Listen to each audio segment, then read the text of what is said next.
molecules are broken down into simple substances that can be easily absorbed in the body. So we talked about carbohydrates, proteins, and fat, and how they undergo the process of the physical digestion or mechanical digestion, and then followed by chemical digestion involving several enzymes, and then how they finally get absorbed. Now, so we are dealing with basically carbohydrate, protein, and fat. Okay, and from carbohydrate we are expecting glucose. Protein will give amino acids after the digestion is over, and fat will give fatty acid plus glycerol. Okay, now these are the complex ones. Digestion happens, mechanical and chemical digestion. So we get simple glucose, simple amino acid, simplified fatty acid, and glycerol. Digestion is over. After digestion, these products are going to get moved to the liver, okay, to the liver through the hepatic portal vein. And we discussed that. We studied about the structure of the liver and what it does. The small particles of fat also go to the liver. But the big ones, they end up in the intestinal lacteals, in the villi, and from there they go through the lymphatic system into the subclavian duct. Okay, so their pathway changes because they are big chunks of fat. Even after emulsification with bile, they could not be that small that they can take up the portal vein. So glucose, amino acid, and small fat proceed to the liver through the hepatic portal vein, and the big guy goes in a different way through the lymphatic system. So these all we completed in the last class, digestion. Today is going to be metabolism. Metabolism means whatever we got glucose, we got amino acids, and we got the fatty acid and glycerol. Now our work is to extract energy from these products. Whatever simple products we got, we are now going to extract energy out of it. We are going to extract energy from glucose, energy out of amino acids, and energy out of fatty acid and glycerol. Now, when I talk about energy, you know that adenosine triphosphate, ATP, is the energy currency of the cell, like your money power, your dollars. With your dollars, you can do everything. You can buy products. In the same way, with ATP energy, you can run the system, the whole body. That means you can walk, you can work, you can sleep. Even when you sleep, your respiration process is happening, your body's internal repair mechanism, fighting against germs, immunity, everything, your heart pumping the blood, even clotting. So many processes happening inside our body, and every single process depends on some form of energy to get it done. Or if you're running on the treadmill, you're requiring a lot of energy. So energy. So we need ATP energy. And how do we get that done? We get it through the process called metabolism. So this is the introduction, the gist of it. How to extract the energy out of the simple food. So digestion versus metabolism.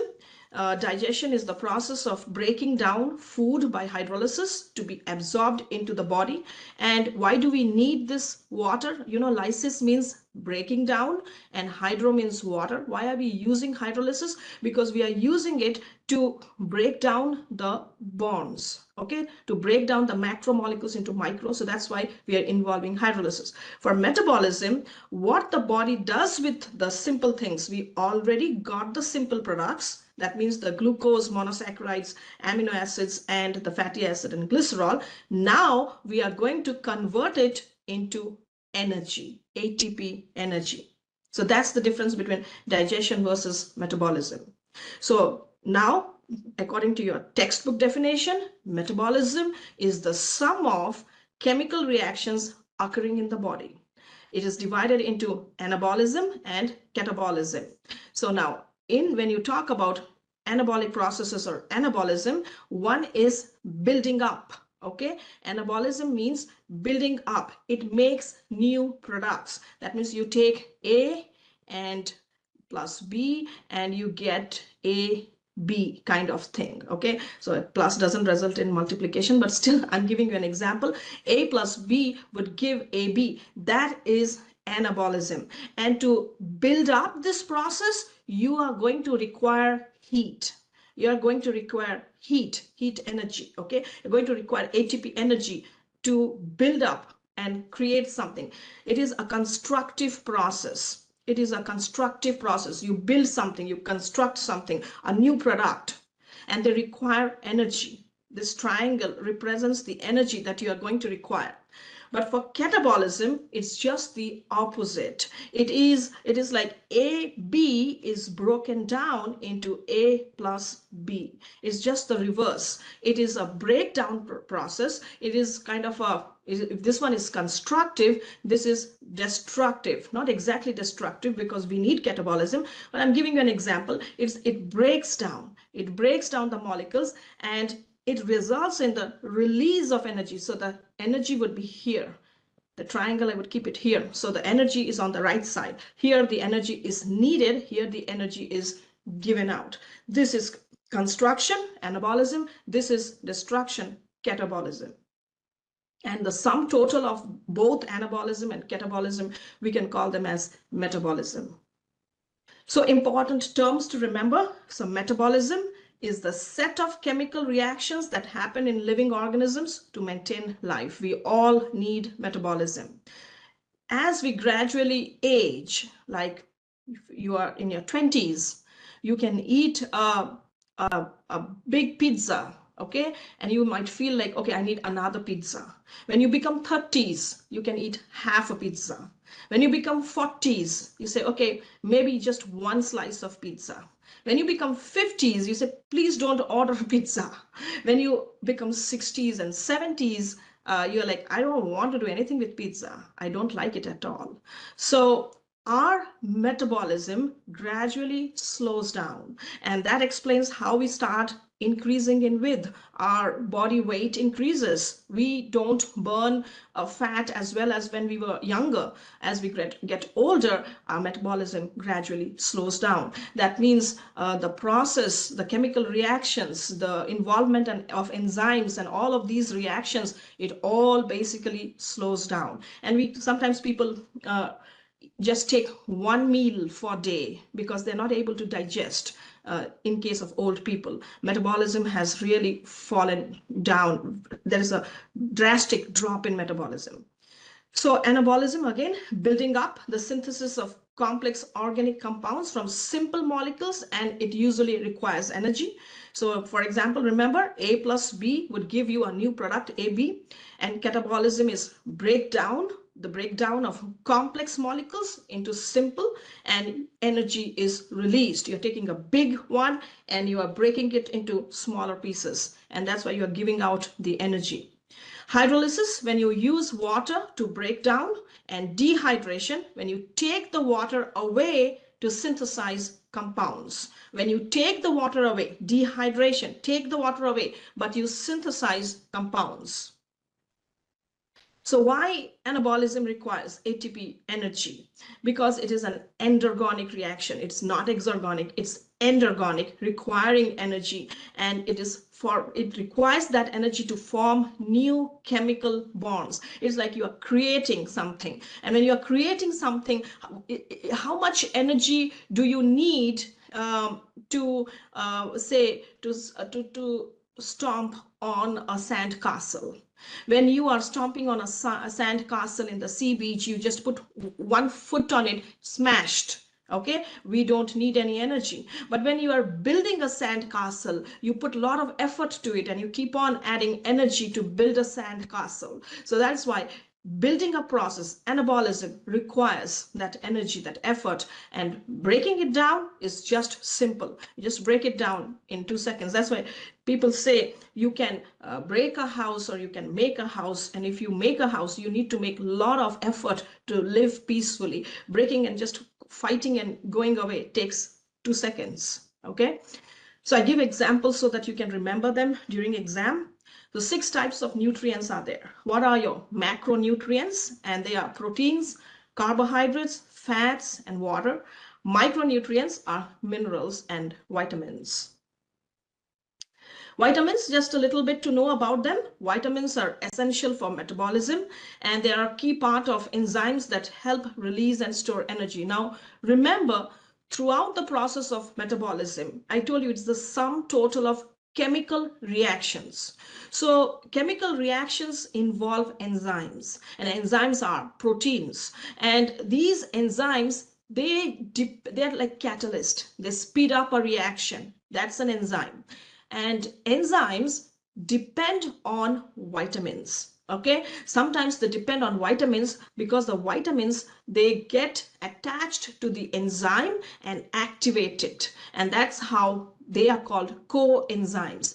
Coenzymes means like suppose I am your PhD supervisor, okay, but I am not available all the time. So I will have a deputy kind of a supervisor who would be a co-supervisor, and he works in the lab most of the time, and I'm online, so somebody is there with you, not remote, he's in person, so he becomes the co-guide or the co-supervisor, and I depend on him to reach to you because you come to the campus. So that's how enzymes behave. Enzymes are the head, but they also depend on the tail, which is the vitamin, and that makes it a coenzyme. So that's the role vitamins play.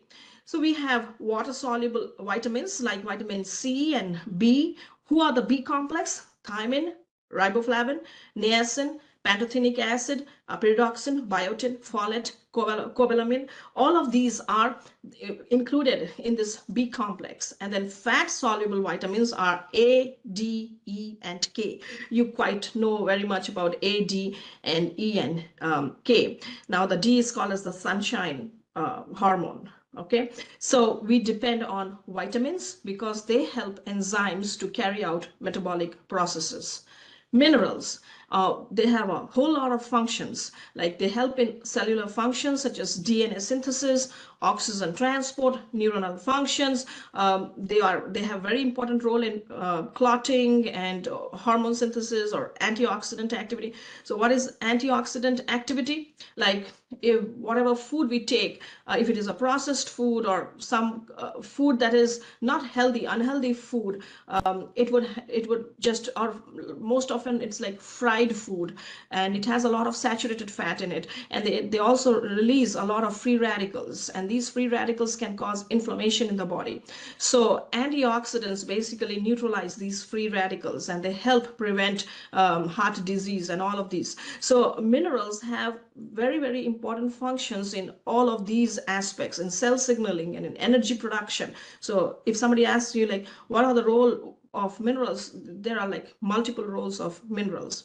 So next is nitrogen balance. So we are not into metabolism yet. This is just introductory, and to get you acquainted with the terms and the things that we are going to require while understanding metabolism.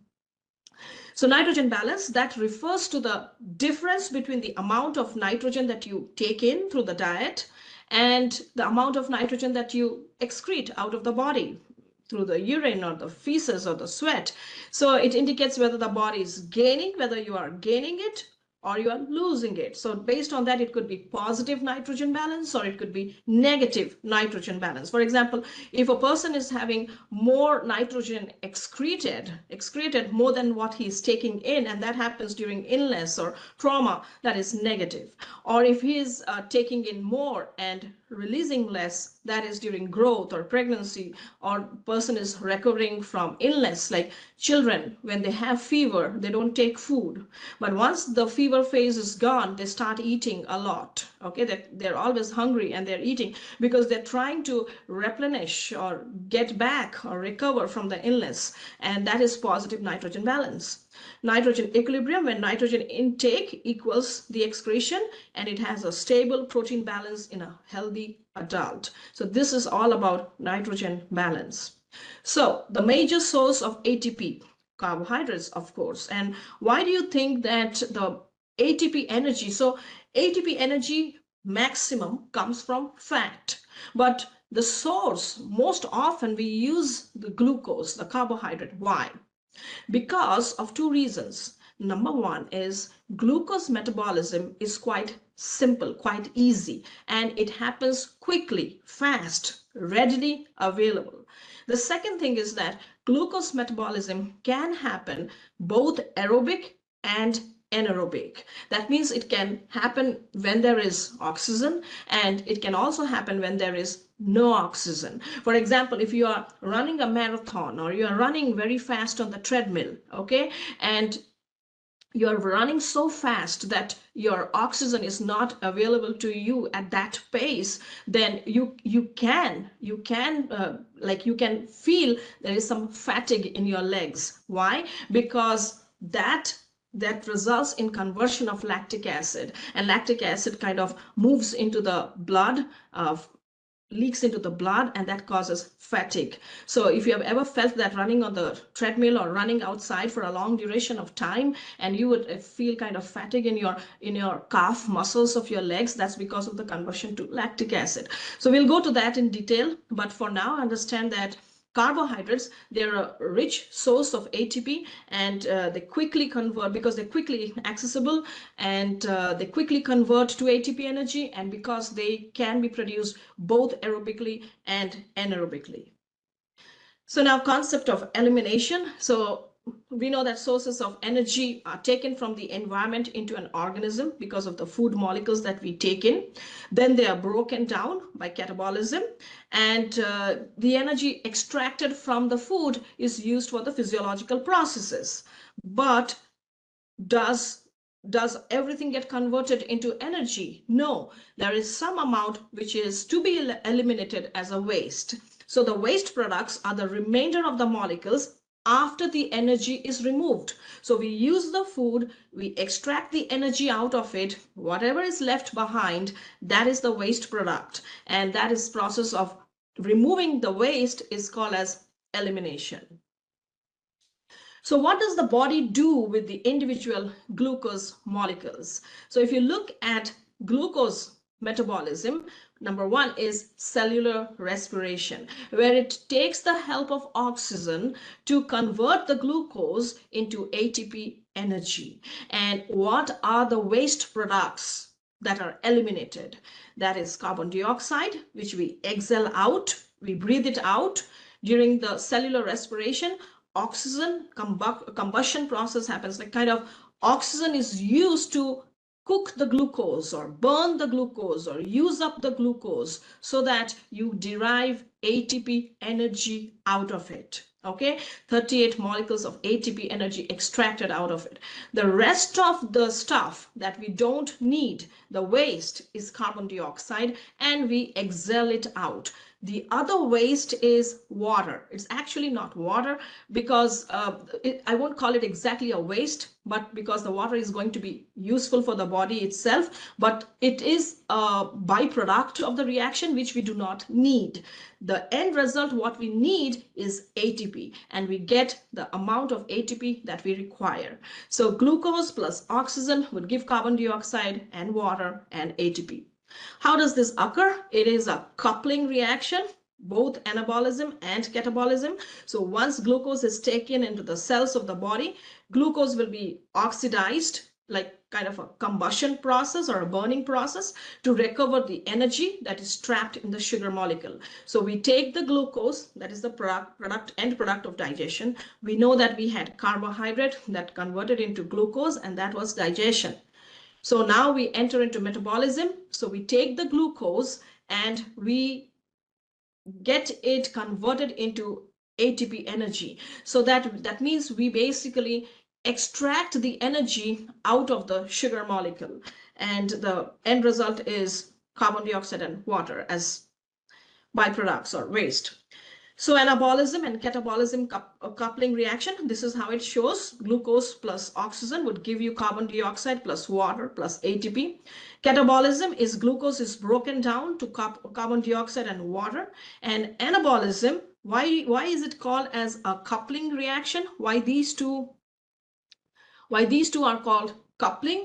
Because it involves both catabolism and anabolism. So you might face a question over here.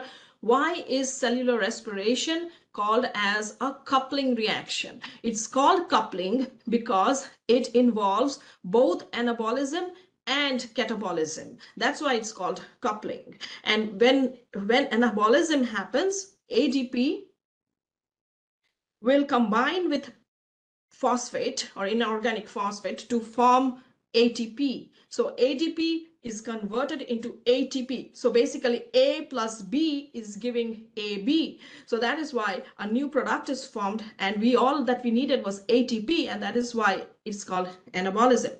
It also shows there is catabolism because glucose is broken down into carbon dioxide and water, which are the waste. So we are involving both catabolism. This is a destructive process. It is leading to the formation of carbon dioxide and water. And this is a constructive process because this plus this is combining to give ATP. So here there is a addition, and here there is a subtraction because you're taking the glucose and then you are breaking it into carbon dioxide and water. Subtraction or removing away. Okay, so that is how it's called as a coupling reaction. What is ATP? It is the energy form that is needed to drive all the body's processes. Basically, your car, your vehicle runs on a gas. Okay, so you depend on petrol, gas, or diesel if you have a truck. I mean a big semi truck. So your vehicle needs a fuel, gasoline to run it. So our body requires a fuel, and that is ATP. Without ATP, we cannot run the body's processes. So let's look at the enzymes, and let's look at the coenzymes and what they do and what is their function. So I gave you an overview of metabolism. It involves anabolism and catabolism. I explained to you what to expect from glucose. What is our target? From glucose, we are going to extract ATP energy. What is the waste that is eliminated is carbon dioxide and water. So this is the whole summary of the cellular respiration part. Now, any questions? And then we'll go to enzymes.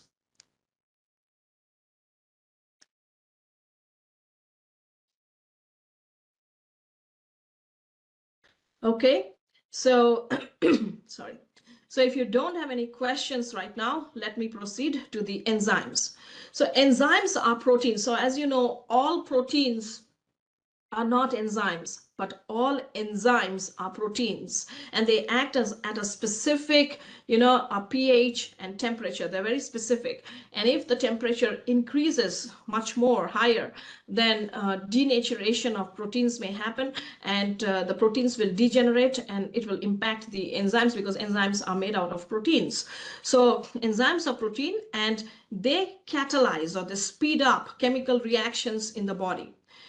They do not cause a reaction to proceed that would not have happened naturally, but they help reactions to proceed faster. Okay, so enzymes of their own don't cause a reaction to happen. They don't have the power to cause a reaction to happen. But when a reaction happens, the enzymes can get on it and speed it up. They can increase the speed of the reaction. That is why they are called catalyst. And each of them acts optimally, that means at the perfect condition, if there is a specific pH and a specific temperature. Now, coenzymes, they require an active component that is not part of the enzyme protein structure. This is something I explained to you a few minutes ago, that the enzyme sometimes depends on a vitamin to be added onto it as an activator, and then it's called as a coenzyme, and they work very efficiently. So these additional components of enzymes are called as coenzymes, and coenzymes may be minerals such as magnesium or iron, or vitamins, or small carbon-based molecules. So for your study in metabolism, you're going to deal with three. One is NAD+, that is derived from niacin, vitamin B3, FAD, that is derived from riboflavin or riboflavin, vitamin B2, and then coenzyme A, that is derived from pantothenic acid, vitamin B5. Now, here's a question for you. So, name a coenzyme that is useful for the process of cellular respiration. Name a coenzyme. Now, when I say name a coenzyme, you need to write the answer as NAD plus or FAD. If you write the abbreviated form, I would still give you the point, but I would want you to write nicotinamide adenine diphosphate, okay, the full form of it, or FAD, the flavin adenine, that the whole stuff. But do not write the name of the vitamin. If I say what is the coenzyme, I need to see NAD and FAD. Sometimes students get confused and say coenzyme, okay, it must be vitamin B3. Okay, it must be vitamin B2. No, I did not ask you about the vitamin. I asked you coenzyme. What are the coenzymes that are involved? And that would be NAD, FAD, or coenzyme A. Now, if the question is, from where did coenzyme get derived, or from where did FAD get derived? Then you can say, okay, vitamin B2, riboflavin, that makes up the FAD, or vitamin B3, niacin, that makes up the NAD. So when you read the question, be very technical and look for what is it exactly asking. Is it asking the vitamin portion of the coenzyme? Like name the vitamin involved in NAD, or name the vitamin that is involved in FAD. Then you would write vitamin B2 or B3 or B5. But if it is not asking you about the vitamin, just the coenzymes, then you need to write only the name of the coenzyme. So coenzymes, some enzymes involved in energy metabolism, they contain NAD plus or FAD. These coenzyme structures can bind certain energetic hydrogens and they become NADH and FADH2. So this is the very, very important part. So this part is important. So what do these coenzymes do? What is their work? They will bind onto energetic hydrogens. They have the capacity to bind to energetic hydrogens and they become NADH and FADH2. And NADH and FADH2, they are basically transporters for energy trapped with these energetic hydrogens. Okay, so for example, if you go to a party, okay, and suppose they are trying to grill hot potatoes, and there are like a line of people standing, okay, and I make hot potatoes and put it in your hand. Okay, it's very hot, so you just pass it on to the next person and he passes it on to the next person, and finally it reaches the person who would like to eat the hot potatoes. So basically you are a transporter of the hot potato. You are not eating the hot potatoes, you are just transporting it. So the coenzymes NADH and FADH2 are just, remember, the carriers or the transporters of hot potatoes.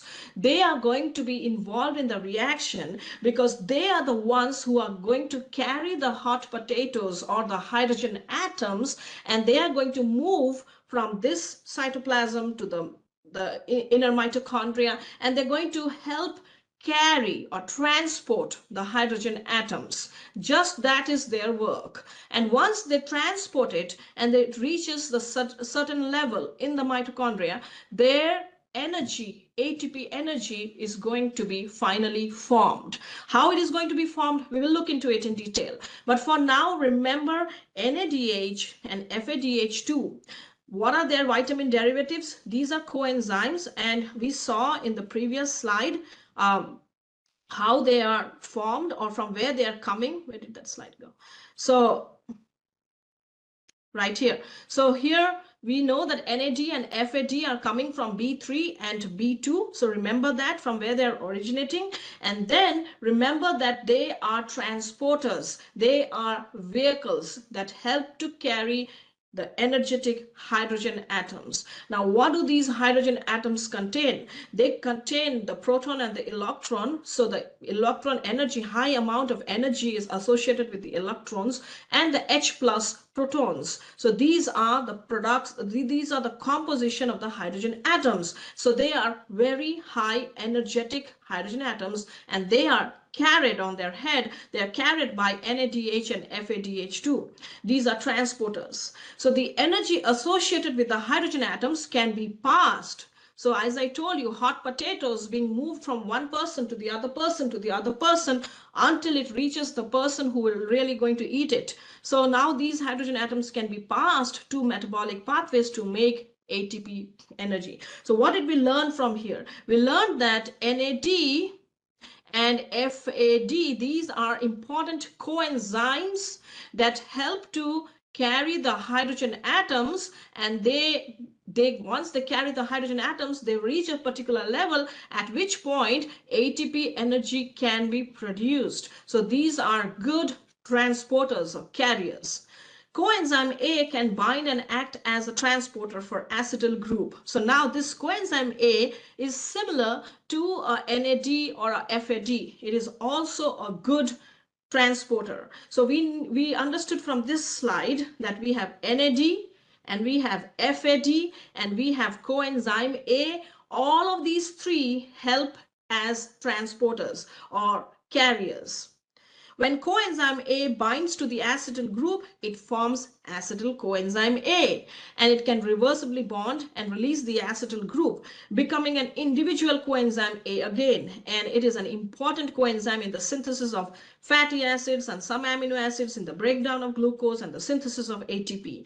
So ultimately, you see that NAD, FAD, and coenzyme A, three of them are very, very important coenzymes that help in transportation of the hydrogen atoms and the acetyl group, carrying them, and ultimately their goal is to help in the production of ATP energy. They are important vehicles, transporters, carriers. That's all their work is. They carry the hydrogen atoms and they help at the end to provide a source from which ATP energy can be produced. So next we come to oxidation and reduction. So any questions with the coenzymes?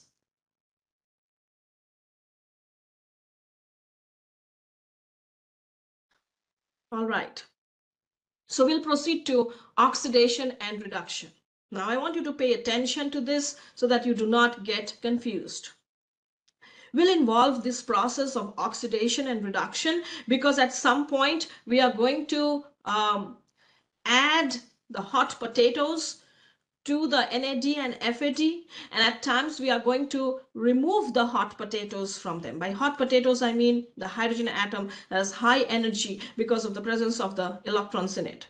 So now oxidation and reduction, cellular respiration refers to the processes required for the breakdown of glucose in the cytoplasm and mitochondria of cells to produce energy in the form of ATP for the cell's needs. You know this, that we are going to take the glucose and we are going to break it down. Some part of it happens in the cytoplasm, some part of it, the major part, happens in the mitochondria, and ultimately we are going to produce some energy in the cytoplasm and maximum energy in the mitochondria. And for this process, we involve oxidation and reduction, and the whole process is called as cellular respiration. So it consists of a series of oxidation and reduction reactions. In biology, an oxidation reaction can be understood as one in which an energetic hydrogen is removed from a compound. That hydrogen is added to another compound in a reduction reaction. So remember, every time hydrogen is removed, then you will know that this person is oxidized.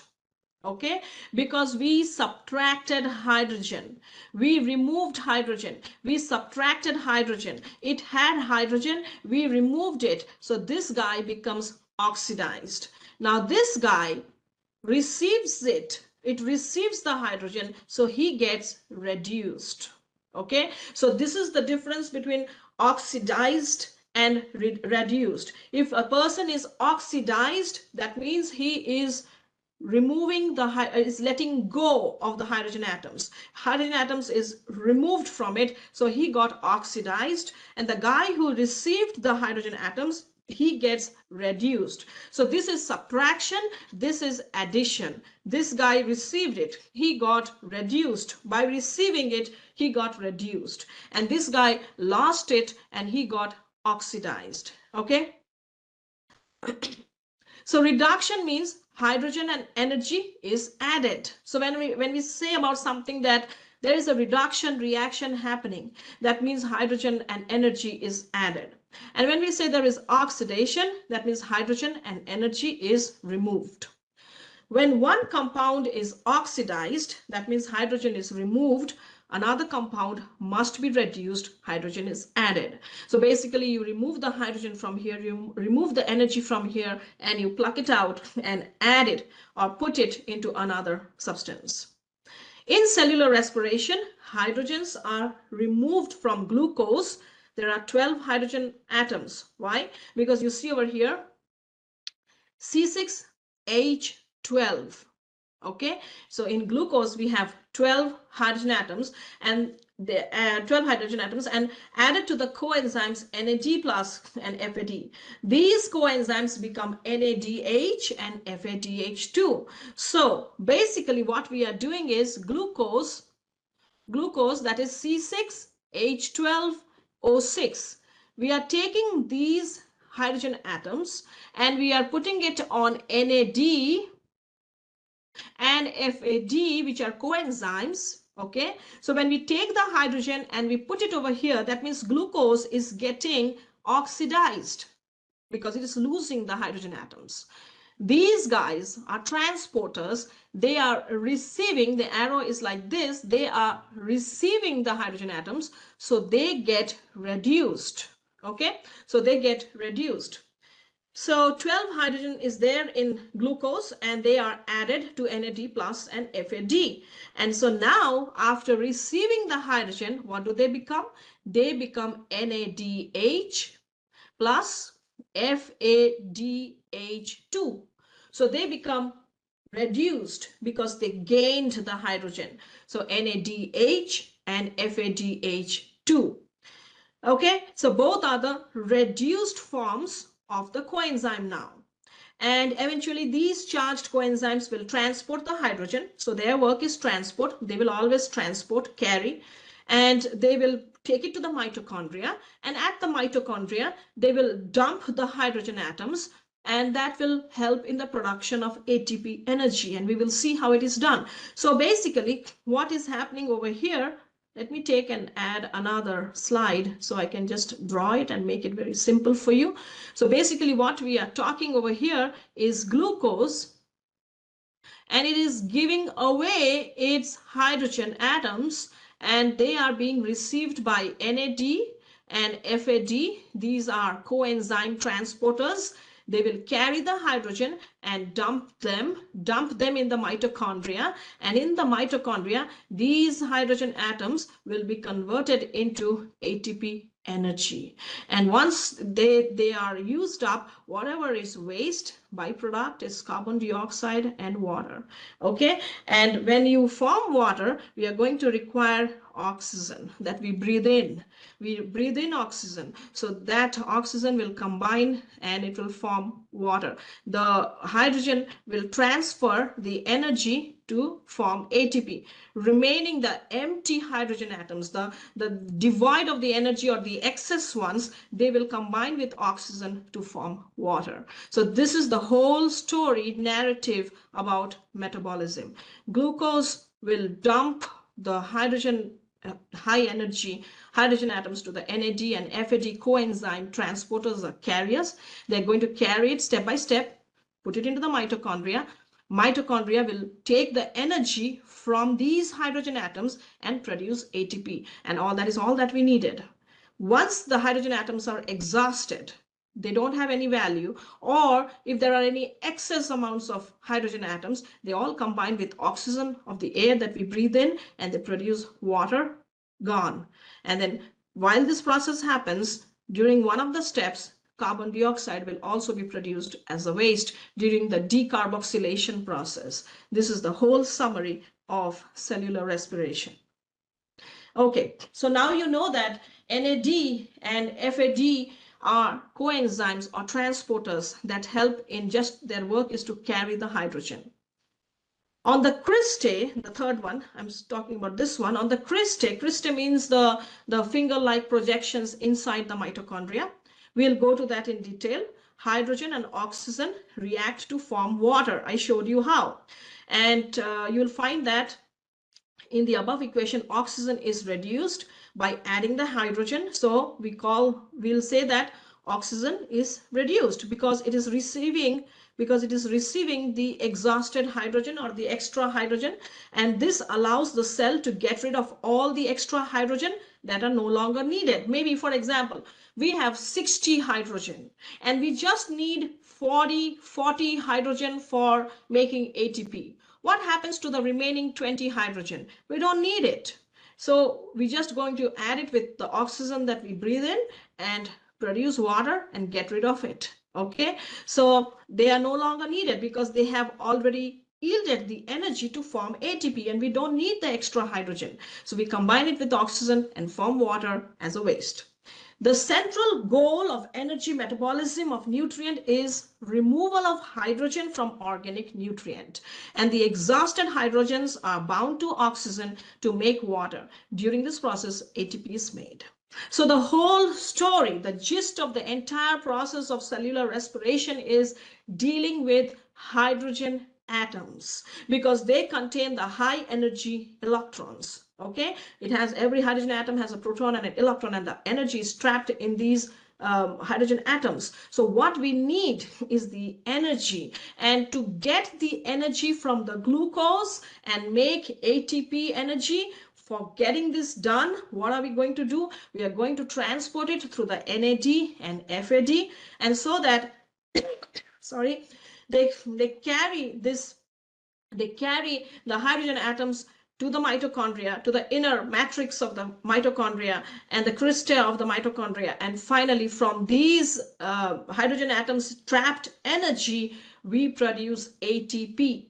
Whatever is not used up, or the excess ones or the exhausted ones, the extra hydrogen atoms, they combine with oxygen to form water, and that's the end of the story. Any questions?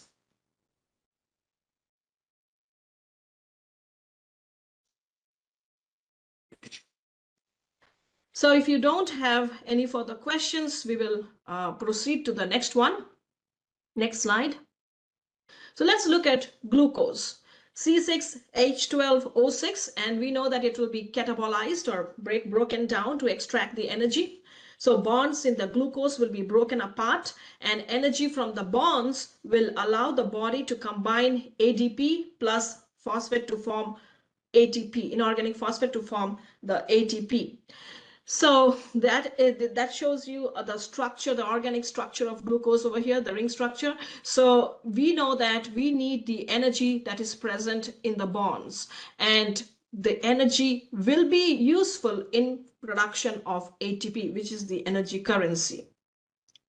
Oxidation and reduction, this is just the overview, the summary, the conclusion summary of whatever I explained to you so far. So energy from glucose will be captured. It will be captured in the hydrogens that are removed from glucose, and who carries it? NAD and FAD, they carry it. So oxidation means you lose the hydrogen from a molecule, OIL. Okay, so oxidation is loss of hydrogen atoms or hydrogen ions, and then reduction is gaining the hydrogen to a molecule, RIG. Okay, reduction is gain. When you receive the hydrogen ions, that is gaining, that is reduction. When you lose it, that is oxidation. Glucose will be oxidized. Why is it oxidized? Because it is losing the hydrogen atoms during cellular respiration, and this requires the coenzymes NAD and FAD to take away the hydrogen from the glucose. Coenzymes, many reactions require what are known as coenzymes. They are often vitamins or minerals. Without coenzymes, reaction cannot occur. And coenzymes that can attach to the hydrogen, who are they? We already went through that. Niacin, that is metabolized into NAD, and riboflavin or riboflavin, that is metabolized into FAD. So when NAD receives the hydrogen, it becomes NADH. When FADH receives the hydrogen, that becomes FADH2. Now, you might ask me a question like, why do I put why is it NAD plus at times? Why is it FADH2? We will not go into the details right now, but it's another important topic, why we call it as FADH2 and not as NADH2. Someday I'll explain to you. But for now, remember that NAD, when it receives the hydrogen, it will form NADH, and FAD will form FADH2. Don't write, if you write FADH instead of FADH2, I would still give you a point for that because it's not a big deal over there. The most important thing is that you add the hydrogen to the coenzymes. These coenzymes are part of the vitamin B group. They can hold the hydrogen that were produced in the breakdown of glucose. So when glucose broke down and catabolism of glucose happened and it got oxidized, it lost the hydrogen. Those were received by the coenzymes NAD and FADH. So now glucose will be oxidized because it lost the hydrogen, okay? And NAD and FADH will be reduced because they received it. So the hydrogen ions from glucose will be added to these two coenzymes. These two coenzymes will receive the hydrogen atoms. Another important coenzyme is pantothenic acid, that is vitamin B5, and it is metabolized in the body into coenzyme A. So basically coenzyme A is a derivative of pantothenic acid, that is vitamin B6. This might come as a question. And coenzyme A's function is to carry an acetyl group. So it helps in carrying an acetyl group. So NAD, FAD, they are transporters of hydrogen, whereas this coenzyme A is a transporter of acetyl group. So it forms acetyl coenzyme A. So let's begin the metabolism of carbohydrates. What are the steps involved and how it happens? First step is glucose enters the cell. So till now, whatever I was explaining to you was the overview. Now we are going to go into the detailed study, the detailed aspect, step-by-step involvement. So up till now, still slide 23 was just an overview, very kind of a broad idea about what is going to happen and what is the end result. But now we will go into the inner steps, the critical aspects of it. So metabolism of carbohydrates, glucose enters the cell. That is the first step. Then glycogenesis happens, glycogenolysis happens. So when we say glycogenesis, so from this very word glycogenesis, you can know that glycogen is getting created. Glycogen is getting formed. Glycogen is getting created or synthesized. That is why glycogenesis, genesis means creation. When we say glycogenolysis, that means lysis means breakdown. Catabolism, that means glycogen is undergoing breakdown. So first step, glucose enters the cell. Glucose will enter the cell by facilitated diffusion, that is a passive transport mechanism, and insulin will help in the glucose uptake by the cells. So insulin hormone will help the glucose to be taken up by the cells. Okay, so when the glucose sits in the blood, that will result in high blood sugar or diabetes. So insulin actually helps in pulling the glucose from the blood and putting it into the cells. That is the job of insulin hormone. Once in the cell, glucose is trapped by adding a phosphate group to it. And why is it important? Because transport protein can only bind to glucose. Okay, so basically you bring the glucose into the cell and you add a phosphate group to it and you convert it into glucose 6-phosphate. Once you make it glucose 6-phosphate, now it cannot escape out of the cell. If it escapes out of the cell, what is the problem? How do you extract the energy out of it?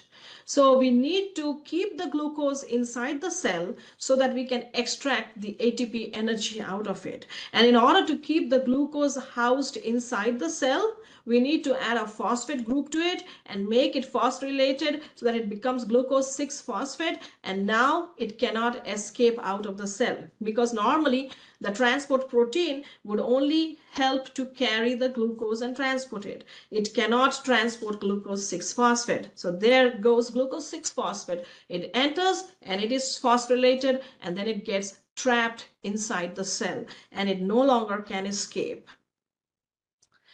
If we have taken in a lot of glucose, the liver can link the glucose molecules together in the form of a polysaccharide, and that is known as glycogen. You know this fact that glucose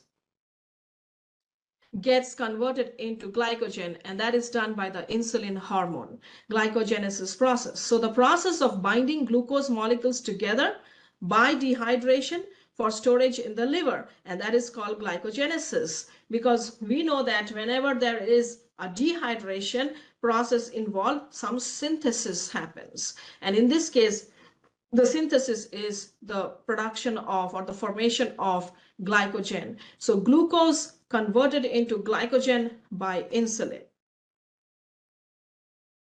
What happens when levels of glucose in the blood start to fall?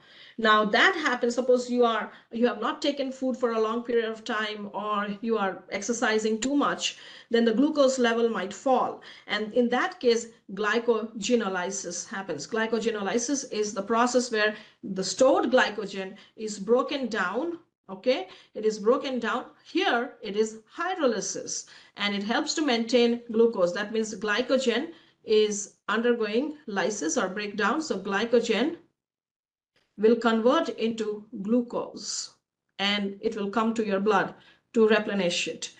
So this is done by the glucagon hormone. Okay, so these are the two differences between glycogenolysis and glycogenesis. How does cellular respiration actually occur? There are four stages or four steps. Number one is glycolysis. Number two is formation of acetyl coenzyme A. Number three is Krebs cycle. And number four is electron transport chain. We are going to discuss about four of these steps. Any questions?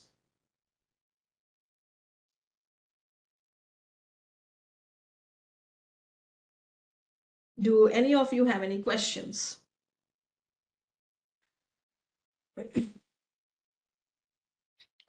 So if you don't have any questions, we will proceed. No questions. Okay. So let's proceed into the four stages. And I want you to pay attention here. This is very, very important. Number one step is glycolysis. Then comes formation of acetyl coenzyme A. Third is Krebs cycle. Fourth is electron transport chain. Each of them are very, very important. We cannot say that any of the steps are not needed. Four of them are very important. And this is the overall thing that is going to happen in the four steps. You're going to take the glucose. Look at the hydrogen atoms over here. This is the energy that we need to produce ATP. Okay? This oxygen, because we breathe in oxygen, and ultimately, as I showed you, the hydrogen will be carried by NAD and FAD. They are transporters, coenzymes. This hydrogen will be carried by them, and they will help in forming ATP. They will dump the hydrogen and they will help in the production of ATP. Done. 38. Whatever is left behind, hydrogen atoms, either exhausted or extra, that extra is going to add up with oxygen and form water as a waste. During this step, carbon dioxide is also produced as a waste. This is what we already discussed. What are the four steps? Glycolysis, acetyl coenzyme A formation, Krebs cycle, also called as the tricarboxylic acid cycle or TCA cycle, and also called as the citric acid cycle. And the last step is electron transport chain. You just have to write Krebs cycle. That's enough. You don't have to write all of these. Okay. Getting glucose into the body cell. So cellular respiration occurs in the mitochondria, and we need to get the glucose into the cell. As I already shared, it is moving inside through the facilitated diffusion. Insulin will open the protein channel. We already discussed all this. And then when the glucose gets inside it, we try to trap it by phosphorylating it, and we form glucose 6-phosphate so that it gets trapped inside the cell and cannot escape. This is just a summary of what we discussed. Here begins the step. This is the actual step. Glucose catabolism in the absence of oxygen. First of all, I told you why we produce a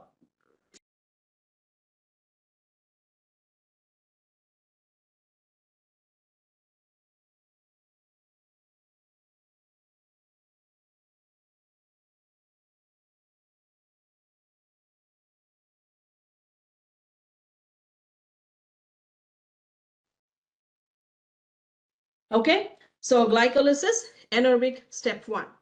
The process of breaking a 6-carbon glucose into 2-glucose 6-phosphate. The form of glucose that is trapped in the cell undergoes glycolysis. Glycolysis is a process that occurs in a series of 10 reactions that do not require oxygen, because we are talking about anaerobic. In glycolysis, one glucose molecule, because it has C6, you know the equation, right? C6H12O6.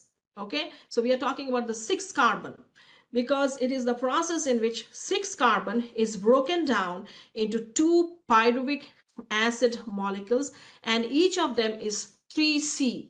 So basically, the 6C of glucose is broken down into 3C, 3C. One pyruvic here, one pyruvic acid here. Okay, so we are taking one glucose with 6 carbon and we are breaking it into 2, splitting it in the middle into 2, because we are getting 2, because 3C, 3C out of the 6C. One glucose is splitting into 2 products, 3C, 3C. Each 3C is called as pyruvic acid, pyruvic acid. Okay, so in glycolysis, one glucose molecule, which is 6 carbon, is broken down, is split into 2 pyruvic acid molecules. Each of them is 3C. Essentially, glycolysis is a process that breaks the glucose molecule in half. It splits it into half. So 6C becomes 3C and 3C. Carbon and oxygen atoms remain bonded together in glucose during glycolysis. We are not going to talk about carbon and oxygen atoms now. Energized hydrogen are removed from glucose. We already discussed this one, that these hydrogen atoms are going to be removed from glucose and they are going to be added to the NAD to make it NADH. Okay, and that means these guys are reduced because they capture the hydrogen atom from the glucose. Okay, so now during glycolysis, 2 ATP are formed and 2 NADH are reduced or energized. So at the end of this one, what are we getting? And it happens in the cytoplasm of the cell. We are getting C6H12O6, that's the glucose. And from there, we are getting 2 pyruvic acid, 2 NADH, and 2 ATP. So at the end of this anaerobic step 1, we are getting 2 pyruvic acid. How did we get it? Because the 6 carbon of glucose is forming 3C and another 3C. Okay, another 3C. Let me erase this one. Okay, so the 6 carbon of the glucose is split into 2 pyruvic acid, 3C and 3C. Oops.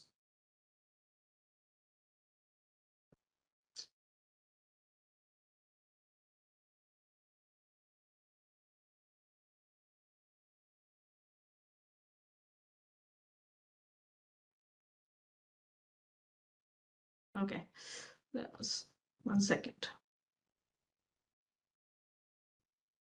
Okay. So next, below is a basic illustration of the carbon chain of glucose. Just the number. Okay, take a lower font. So here you go.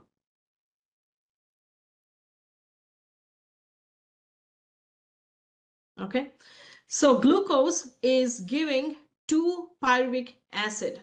6C is giving 3C and 3C, 2-pyruvic acid.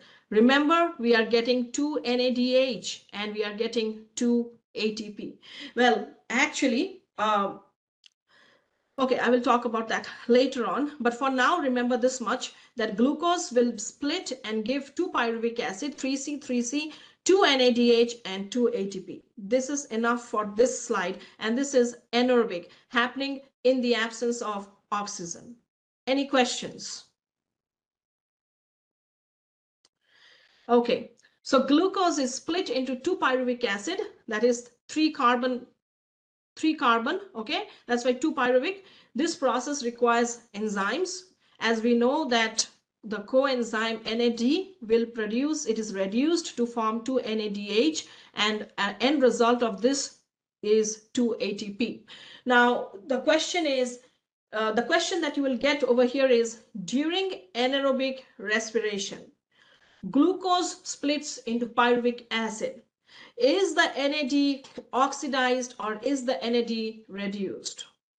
The answer is NAD is reduced into NADH because it is receiving the hydrogen atoms from the glucose. Glucose is converting into pyruvic acid, 2-pyruvic acid, because 6 carbon becomes 3C, 3C, so 2-pyruvic acid. And glucose is transferring, it had 12 C6, H12, O6. This H12 is part of it is converted into 2 NADH. Two hydrogen atoms are received by NAD coenzyme and it becomes 2 NADH and 2 ATP are produced. This occurs in the cytoplasm of the cell. This is anaerobic. Any cell that has the proper enzymes can perform glycolysis. Let's go to the next slide and see how. Second.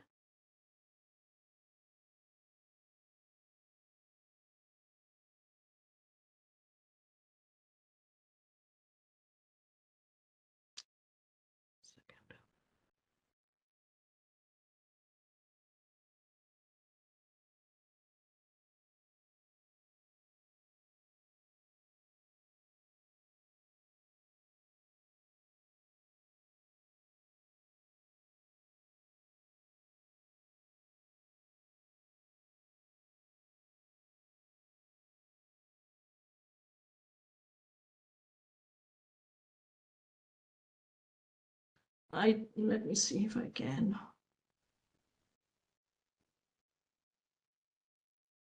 If I, okay. Thank you. Okay.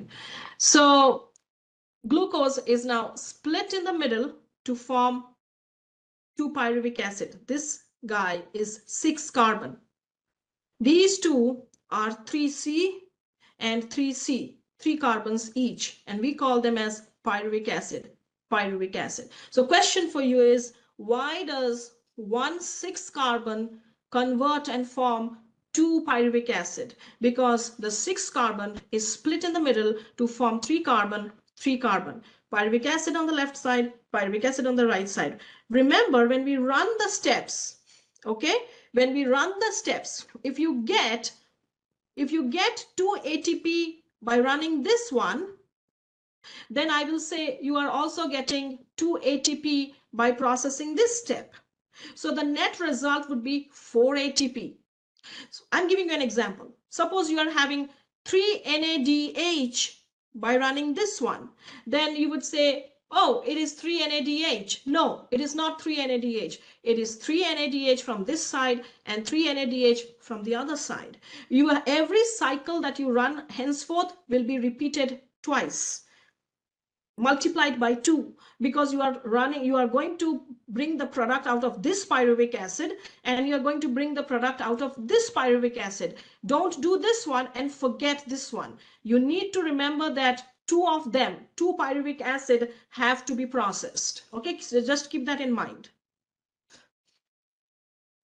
So here we have glucose. 1, 2, 3, 4, 5, 6. 6 carbon. What we are getting? 1, 2, 3, 1, 2, 3. So 2 pyruvate. Okay. We are bringing 2 coenzymes of NAD.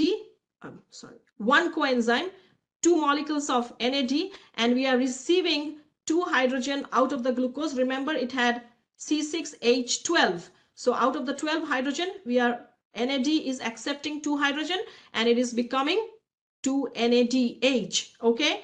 Now remember, this is a transporter. Its work is only to carry. Okay. And during this process, we are producing 2 ATP as well. So end result of anaerobic respiration would be this side. Glucose forming 2 pyruvate. But we have not gone into the anaerobic completely. There are other steps.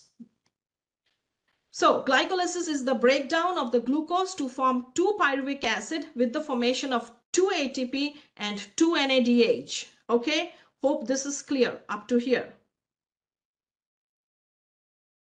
And don't forget, there is a reversible sign.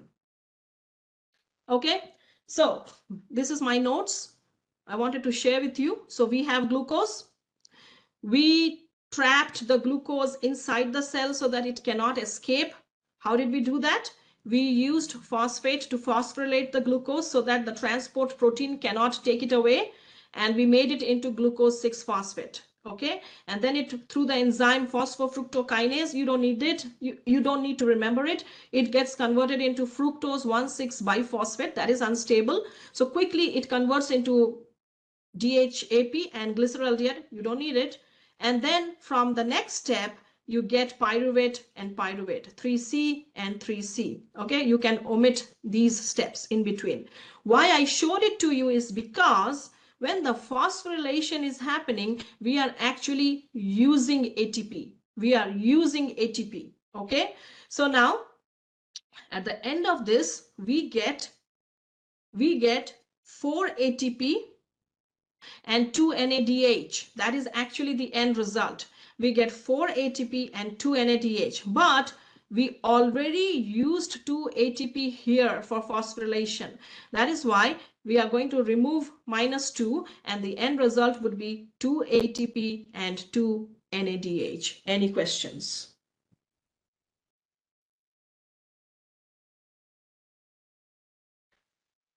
Why I said not at the time. Okay, thank you.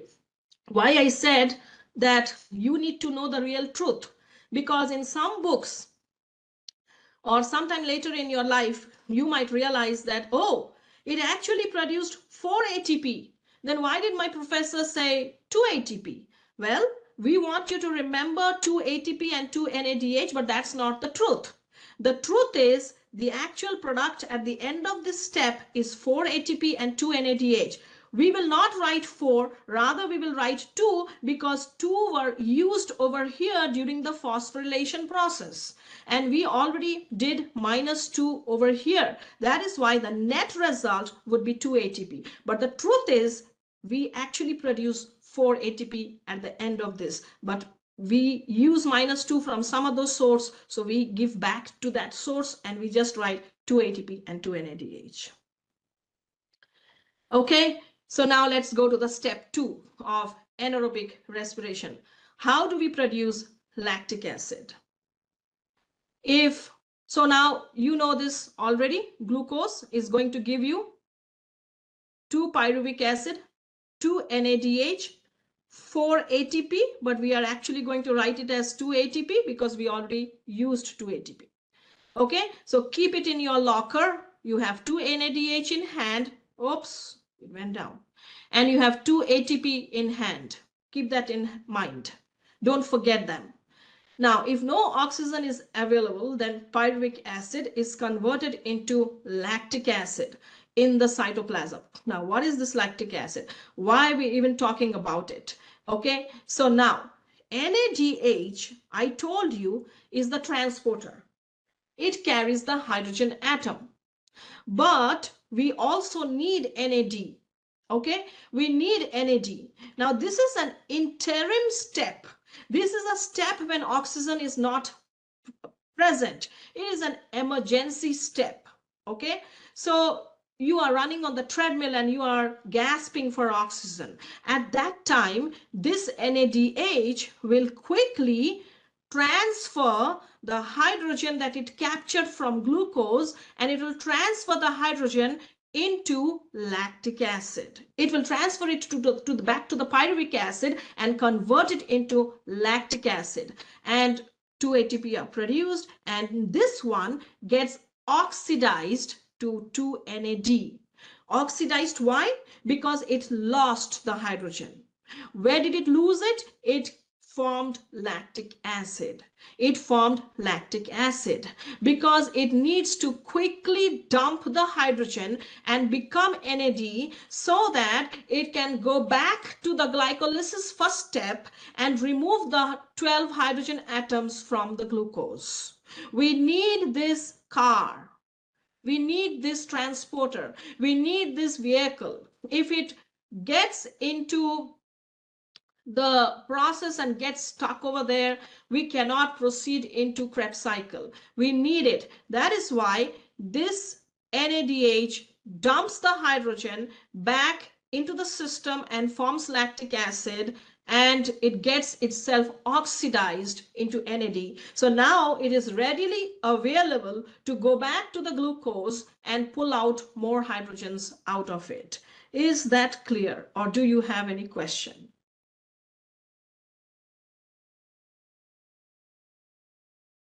Okay, so the reason for the formation of lactic acid, why lactic acid is formed, if the question comes in the exam, why do you have lactic acid formation? Where did it come from?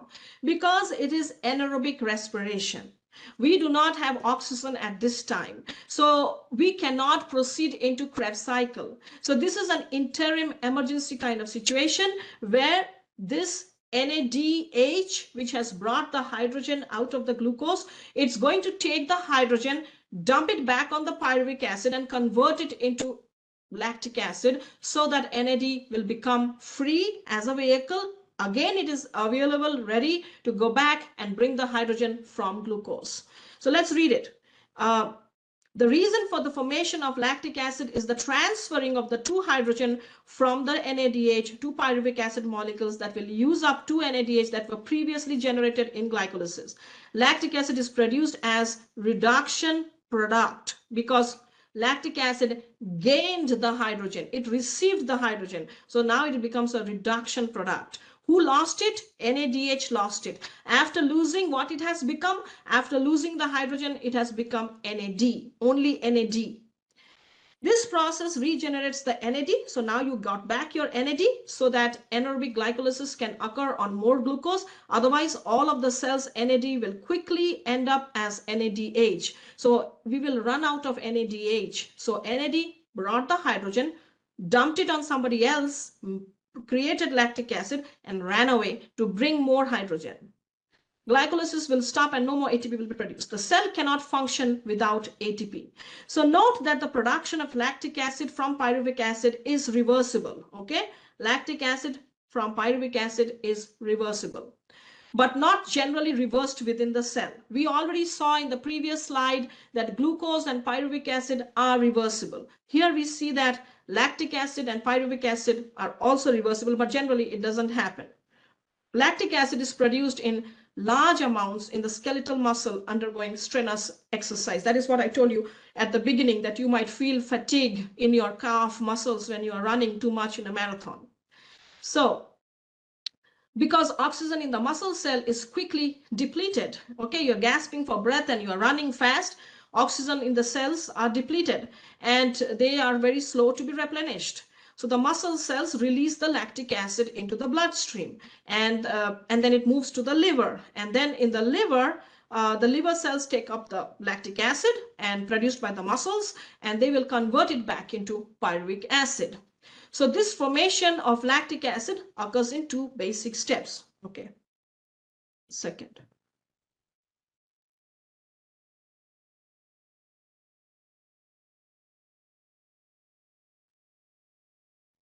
So the formation of lactic acid occurs in two basic steps. Glycolysis, okay, where glucose is converted into pyruvic acid. Then we got two pyruvic acid reduction. Second step where pyruvic acid reduction happens. That means pyruvic acid to lactic acid. Okay, and overall reaction would be C6H12O6 that would produce 2 lactic acid and 2 ATP. The net result of the formation of lactic acid from glucose is that only 2 ATP will be produced per glucose molecule. So keep in mind we are producing 2 ATP anaerobically in the absence of oxygen. So what did you learn from here? What happened at the end of anaerobic respiration in the absence of oxygen? We know that we entered into this step 2 with pyruvic acid.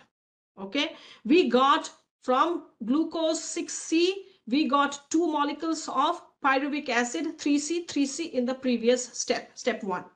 In the step 2, if it is happening anaerobically in the absence of oxygen from pyruvic acid, we are seeing that NAD is getting involved, and it is whatever hydrogen atoms it brought, it is dumping it to produce lactic acid.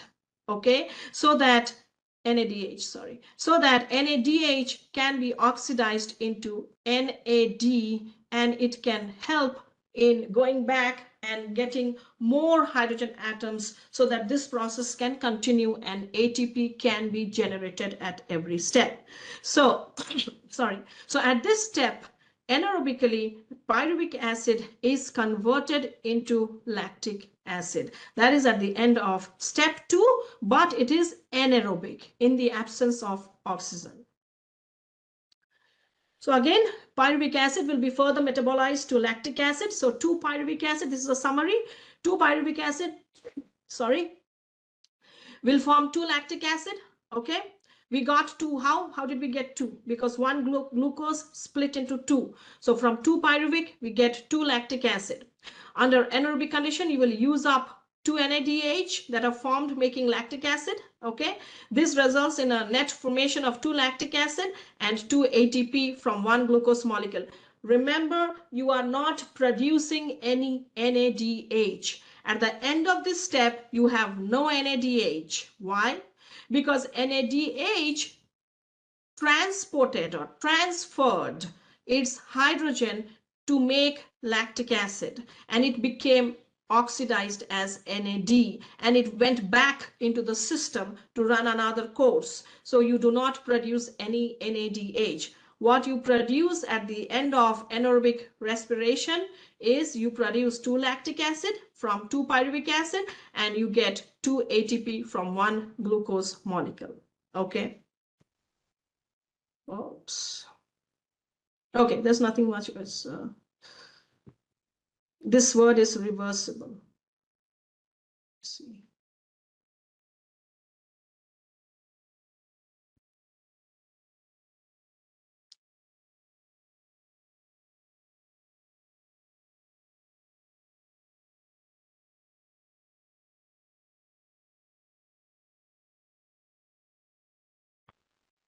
So formation of lactic acid. So you see over here, pyruvic acid.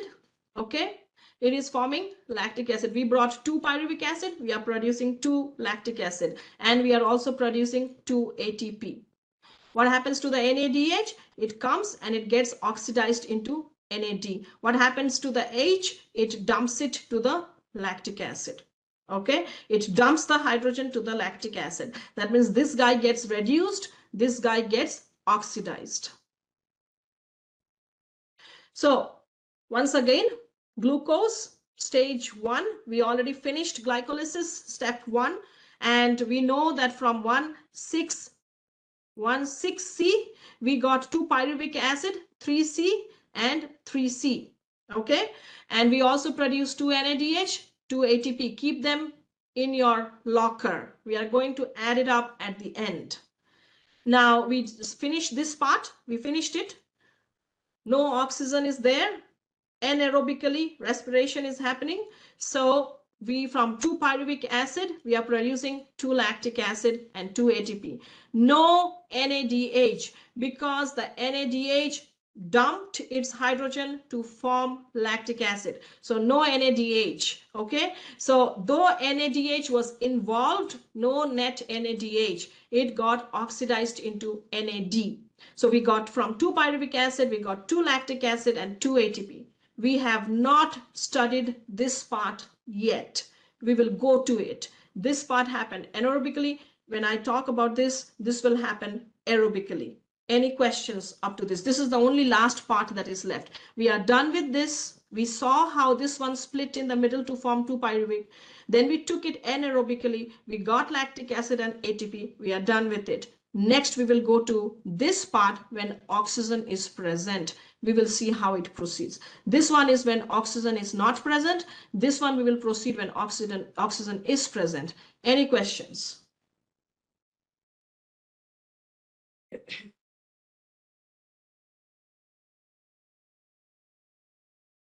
Okay. Thank you. So we'll go to the next slide. Now, under aerobic condition, so now we have oxygen, presence of oxygen. Okay, so we are done with this. Let's deal with this one, aerobic. Second, give me 1 second.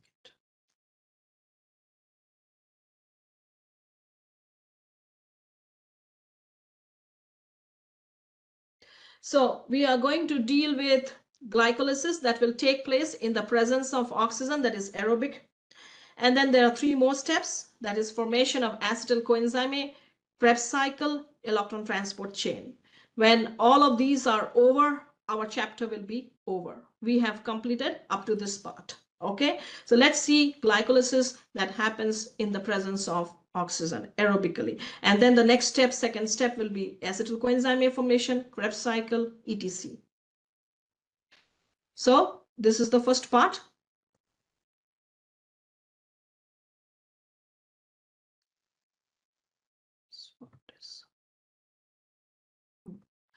So if oxygen is present, number 1, if oxygen is present, the aerobic breakdown of glucose is termed cellular respiration.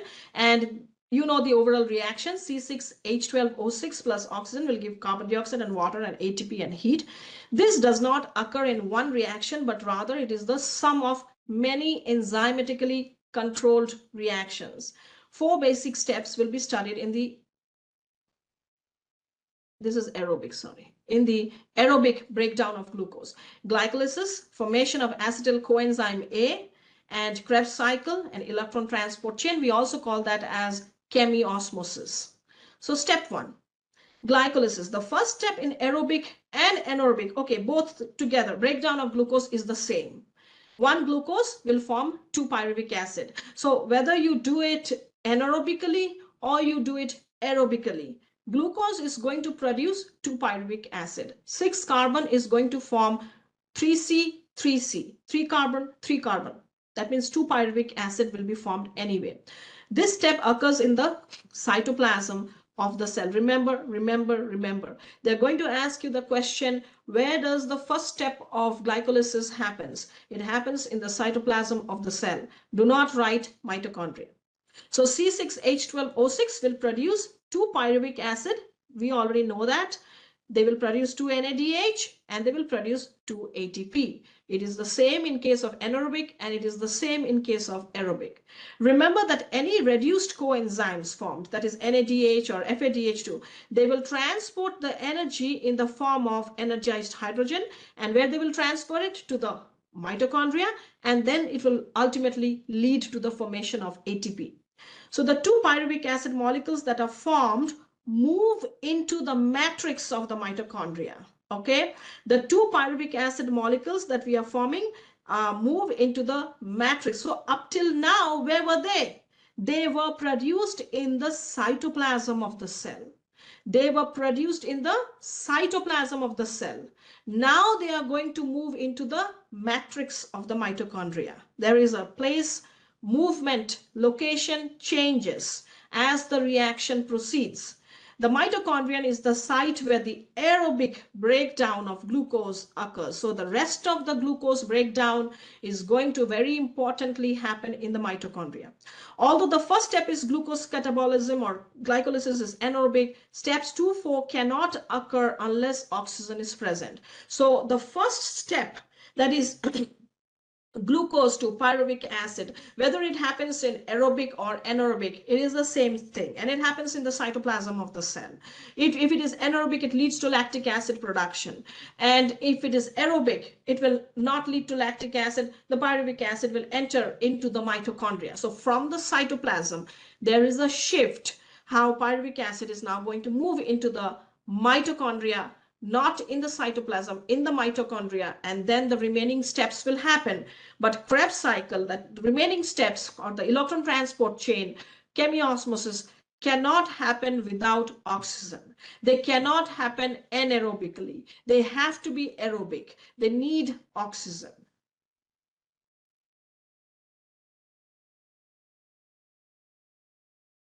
Second. Okay, so step 2.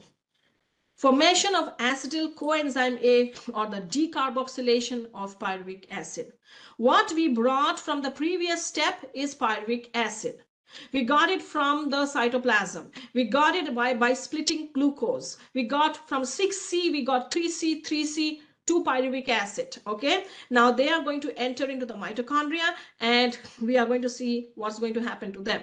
So pyruvic acid is a 3-carbon chain, and the acetyl group is a 2-carbon chain. Okay, so 1 carbon is removed from pyruvic acid and it is lost as carbon dioxide. So here comes the waste product, carbon dioxide. Decarboxylation means that a carbon dioxide is removed from a molecule. So decarboxylation means you are removing carbon dioxide. When you are removing carbon dioxide, it is decarboxylation. How many carbon dioxide will be removed? I told you that we have 3C, 3C, okay? And we are going to produce this acetyl group, which is a 2C. So we are going to produce 2C, and we are going to produce here 2C. That means from 3C, you're producing 2C. That means 1 carbon dioxide minus, okay? 1 carbon dioxide is removed. Again, from 3C, you are forming 2C, so you are removing 1 carbon dioxide. So net removal of carbon dioxide means 2 carbon dioxide. 2 carbon dioxide are removed as waste. Why? Because you brought from the previous reaction 2 pyruvic acid molecules.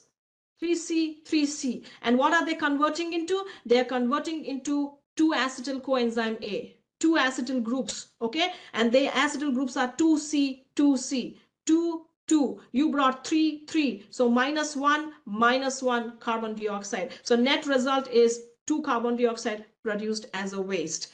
Is that clear? This process is called decarboxylation because you are removing the carbon dioxide.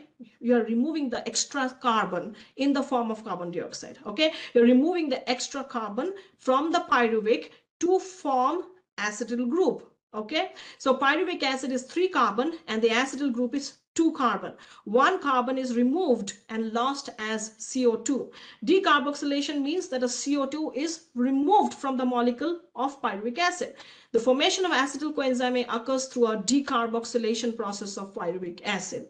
This decarboxylation process is irreversible. This one is irreversible. Okay, it is irreversible. Cannot be reversed back because you are letting go of the carbon dioxide. It proceeds in one direction only. So question, decarboxylation process is irreversible. Why? Because from 3C carbon pyruvic acid, you are forming 2C acetyl coenzyme A. You are getting rid of 1 carbon in the form of carbon dioxide. You cannot bring it back, so it is irreversible. Explain why it is irreversible. I told you. So So looking at the equation, the formation of acetyl coenzyme A takes place in the matrix of the mitochondria. Question for you, where does the conversion take place? In the cytoplasm or in the matrix? We form the pyruvic acid up to the cytoplasm. When we come to step 2, we brought the pyruvic acid into the mitochondria, and now it is happening in the matrix of the mitochondria. So here pyruvic acid, why we have written it 2 times? Because we got 2 from the initial glucose. So it will proceed 2 times, 2 carbon dioxide, and 1 in each phase. In summary, in this second step of the breakdown of glucose, so we have 2,3C pyruvic acid, and they moved into the matrix. They will form 2,2C acetyl groups, and they are attached to the transport. Who is the transporter? Coenzyme A. We already discussed about it. So coenzyme A, it is a derivative of the pantothenic acid, vitamin B5. So this coenzyme A acts like a transporter. Just like NAD and FAD act as transporter of hydrogen, this guy acts as a transporter for acetyl group. So it joins with it to form acetyl coenzyme A, and 1 carbon from each pyruvic acid is released as carbon dioxide. So the final result at the end of this step 2 would be 2 pyruvic acid we brought, okay, and they're going to form 2 acetyl coenzyme A, and there's going to be a loss of each carbon dioxide from each molecule of pyruvic acid. So we have 2 CO2. Now we involve 2 NAD, and they will get reduced into 2 NADH. So at the end of this one, we are getting 2 NADH. In the previous, remember, we had 2 ATP and 2 NADH. We kept that in the locker. Now we are getting 2 NADH also at the end of step 2. Here's a summary. So each pyruvic acid converts into 1 acetyl coenzyme A. Okay, this is irreversible. I told you why. So we have 2 pyruvic, and it's going to form 2 acetyl. Pyruvic has 3 carbon, acetyl has 2 carbon. And because 3 minus 2 is 1, so 1 carbon dioxide at each step, 2 molecules will produce 2 CO2, and it is irreversible. And we also make 2 NADH. Remember previously we had how many? We had 2 NADH. We have kept it in the locker. Now I'll take this one and also keep it in the locker. So now we have 4 NADH. Formation of acetyl coenzyme A is a decarboxylation process of pyruvic acid. Why is it decarboxylation? I told you. And it is catabolized to an acetyl group and carbon dioxide. Acetyl group is attached to the coenzyme A to make it acetyl coenzyme A. So pyruvic acid is going to form this, this, and this. Any questions? Please let me know if you have any questions at this step, at the end of this step. No questions. Okay, thank you.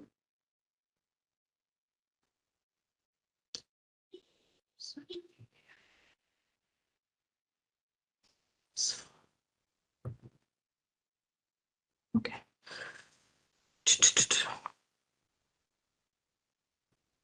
Let me see if I can. That was a lot. It was a lot. Absolutely. Yeah, I wish I could split the class into, 2 classes so that, you can, because you are understanding probably, but then to remember everything, because it is going to get more complicated and more complicated. So whatever you studied till slide 46 is already a lot. Then you have to remember it and then add stuff onto it. By the end of the class, you are crazy. You go simply mad. What's going on? So I wish I could split it. Previously, it would be classes on Mondays and Wednesdays, but now it is just Monday, and it's a continuous class, and it's a lot of information. And I want my students to understand the concept. Otherwise, you would be like confused. Oh, is it 4 NADH or is it 2 NADH? Is it getting oxidized or is it getting reduced? And they're going to check. They're going to ask you questions typically on these stuff. So I'm stressing on it as much as I can, so that you will find repeated slides over here so that you keep on understanding it at every step. Okay, so we kept 2 NADH at the first step. We have 2 NADH at the end of second step. I keep on telling that because we're going to need it to add it to the rest when we produce it and by the end of slide 80. Okay, but it will little complicated. After that, it will become easy for you. We'll go slowly. Let's see. If you want me to go slower than this, let me know. If you want me to repeat something, let me know. Okay, we have 1 more hour and 30 minutes extra. Let's see.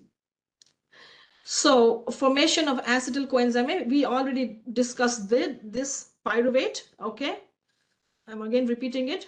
It's forming acetyl coenzyme A, just shown diagrammatically how. And we know that this is 3C and this is 2C. So one carbon dioxide is taking the carbon away. Okay, coenzyme A that is added to the acetyl group. This acts like a transporter and it becomes acetyl coenzyme. NAD will come and take 2 hydrogen and form NADH. Okay, so now at the end of this, and remember it's happening in the matrix, at the end of this step we got 2 NADH. Let's keep it in the locker, and then this is the waste. We don't need it. Okay, we inhale it out, exhale it out.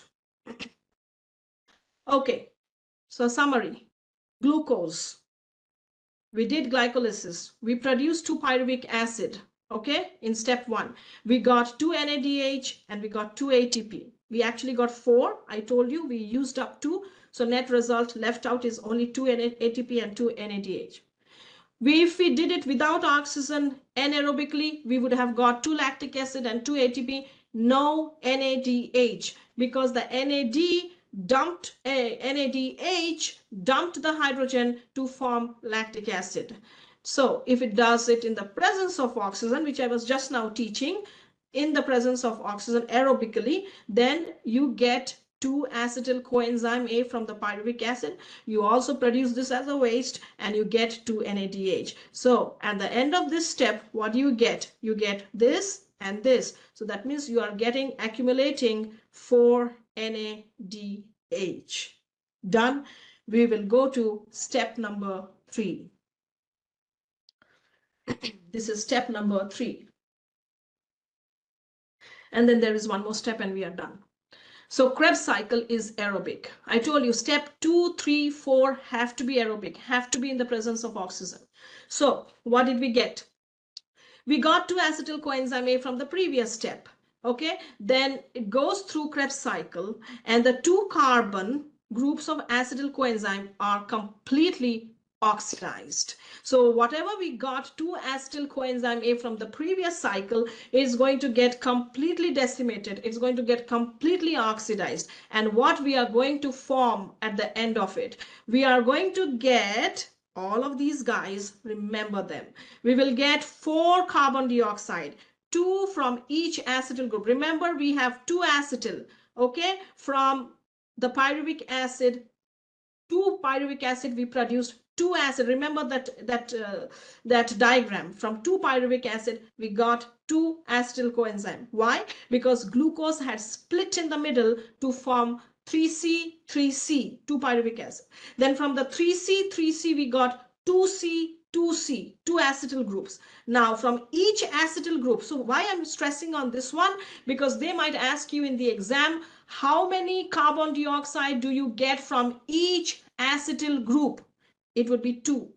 How many carbon dioxide do you get from 2 acetyl group? 4. How many NADH from each acetyl group? 3. How many NADH from 2 acetyl group? 6. How many FADH from each acetyl group? 1. From 2, 2. How many ATP from 1? It would be 1. From 2 ATP. So all of these facts can potentially have 10 questions coming out of it. Okay, it's simple. You got glucose, you split it into pyruvic and pyruvic. Now you move forward to acetyl and acetyl. Whatever you are seeing over here is 2, 3, 1, and 1. And over here again, same stuff, 2, 3, 1, and 1. So each chain is producing these from each acetyl. And when you combine it, you would get 4 CO2, 6 NADH, 2 FADH2, and 2 ATP. Hope this is clear.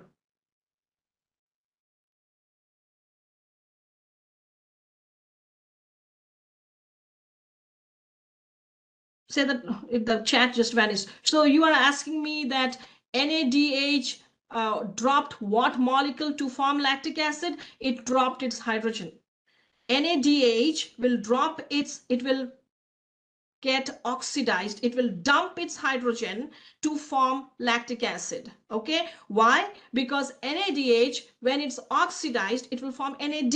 We want the empty NAD. We want the empty coenzyme. So it will dump the hydrogen to form lactic acid. And now it becomes NAD again. It will go back and bring another hydrogen atom. This is an interim step because oxygen is not there, because we are not ready for Krebs cycle.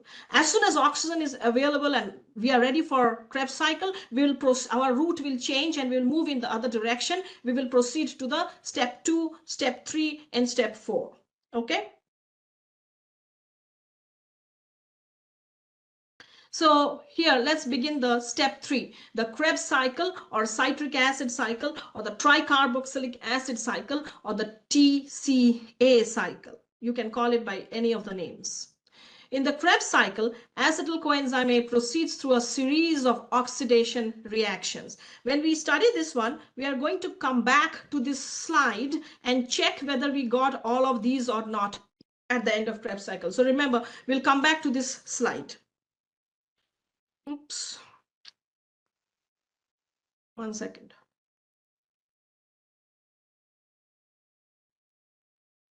So, acetyl coenzyme proceeds through a series of oxidation reactions.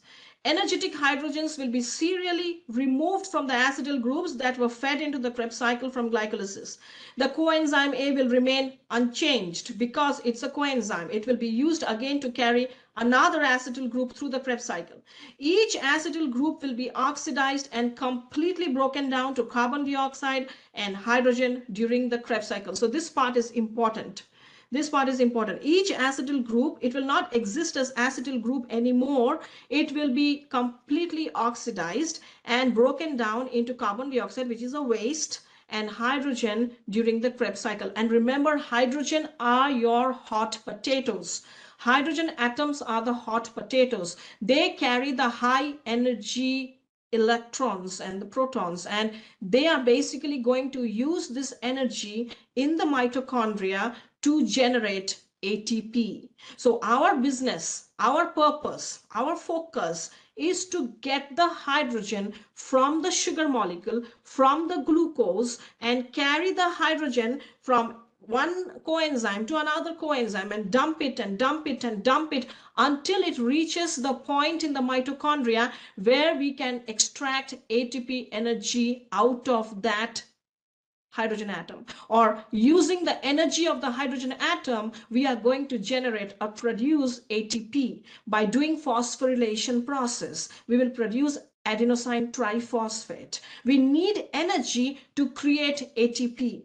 And we are going to use the energy of the hydrogen atoms. Hydrogen atoms cannot move through the system unless they are carried by coenzymes, NAD, FAD, okay? And acetyl coenzyme A, okay? The coenzyme A, derivative of vitamin B5, that one helps in carrying the acetyl group. So we need NAD, we need FAD, we need coenzyme A. These are very important transporters. We are breaking the glucose into pyruvic acid.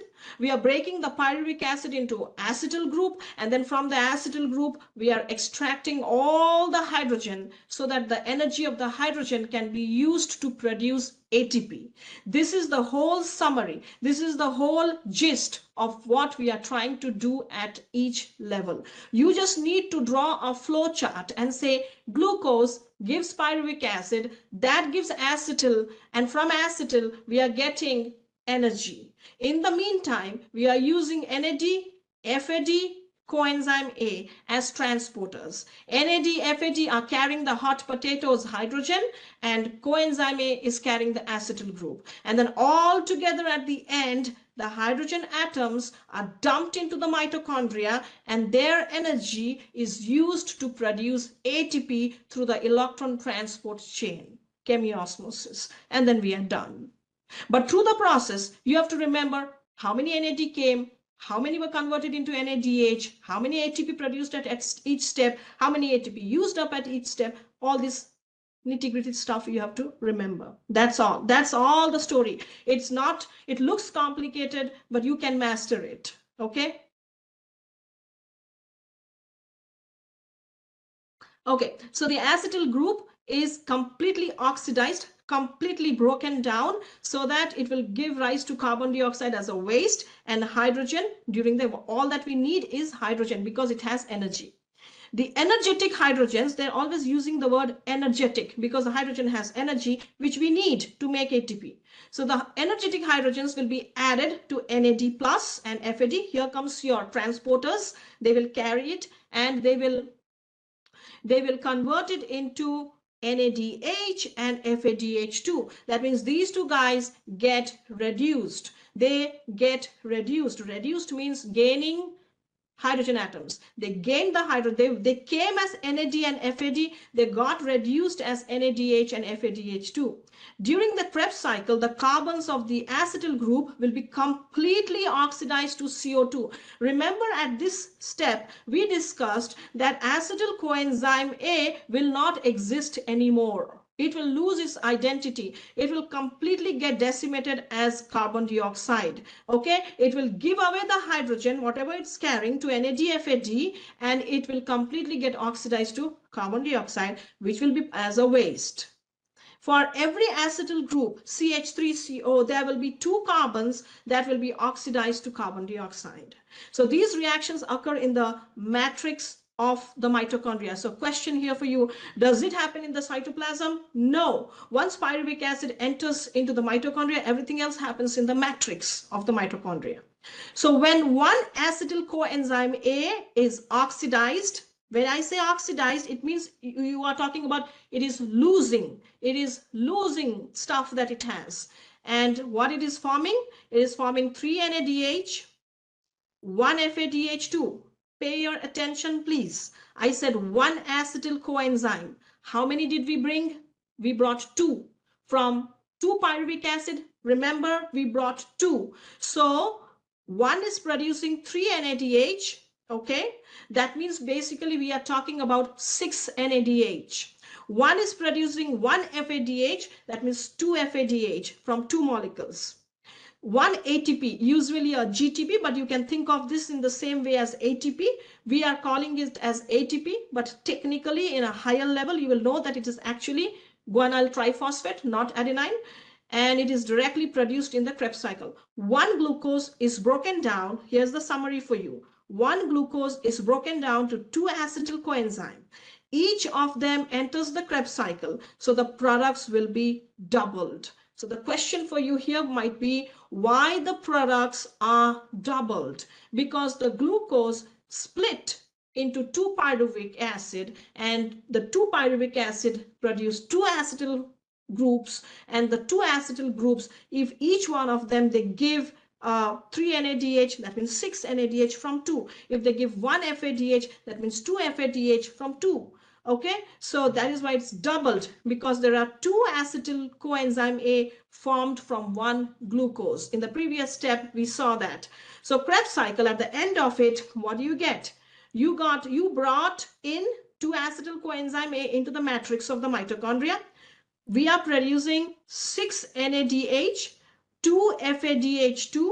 We are also producing 2 ATP, actually 1 from each, so 2 from 2, and then waste that is produced is 4 CO2. Remember, somewhere previously during the decarboxylation process, we got rid of 2 carbon dioxide as a waste. So those 2 plus these 4 would be total 6 carbon dioxide eliminated.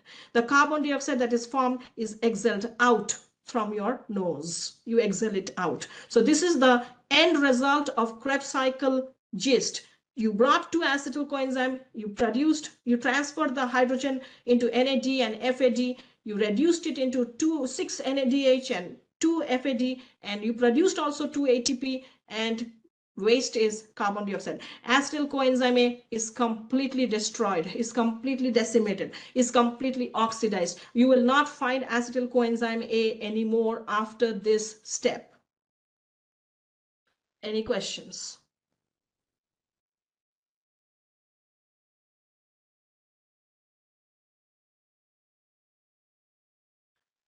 Okay, so if no further questions, I will go to the next slide. So the 2 ATP can be used directly by the cell, and 6 NADH and 2 FADH2 that are produced will transport the energized hydrogen to the inner surface of the crystal of the mitochondria to begin a process of generating ATP.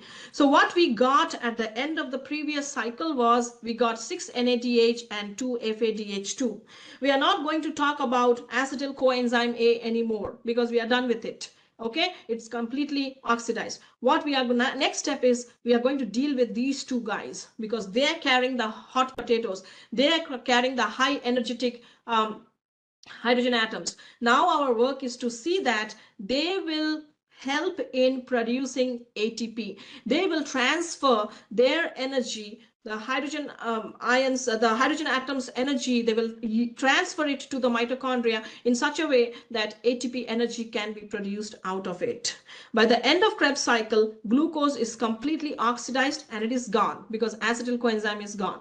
The carbon in the glucose has been converted to carbon dioxide, and you remember we had formed 2 in the previous case and 4 at the end of Krebs cycle. So total 6 carbon dioxide. It is done, gone, and exhaled. The energy and hydrogen in glucose has been transferred to NADH and FADH2. These two guys are the two important ones right now. They are the ones who have all the energy and the hydrogen which was initially in glucose molecule. Now these two guys are going to take the energy that is in them and help in the synthesis of ATP, and that would be electron transport chain. So going back to the summary, we came with C6H12O6, that is glucose. We converted into carbon dioxide as a waste. We now have 10 NADH because remember, 2 in the first step, 2 in the second step, which I told you to keep in the locker. Now you have 6 NADH, 3 from each acetyl group. So 6 NADH and 2 plus 2 in the previous cycles. So total you have 10 NADH and 2 FADH2. 2 NADH were formed in the glucose, remember, in the first cycle. Then 2 were formed during the second cycle. And then now you have 6. So total you have 10. 6 plus 2 plus 2. The 12 energetic hydrogens attached to coenzyme carriers, NADH, and how did it become 12? Because you have 2 FADH2. So 10 of the NADH and 2 of the FADH, total becomes 12. Okay, attached to the NADH and FADH2, they are delivered to the electron transport chain. Where is it present? In the crystal of the mitochondria. So if you look at the structure of the mitochondria, this has an inner membrane and an outer membrane, outer and inner. Okay, then the inside is called as matrix, but it has finger-like projections like this. These are called as crista. These are called as the crista. So the electron transport chain is actually in the crista of the mitochondria. Okay, so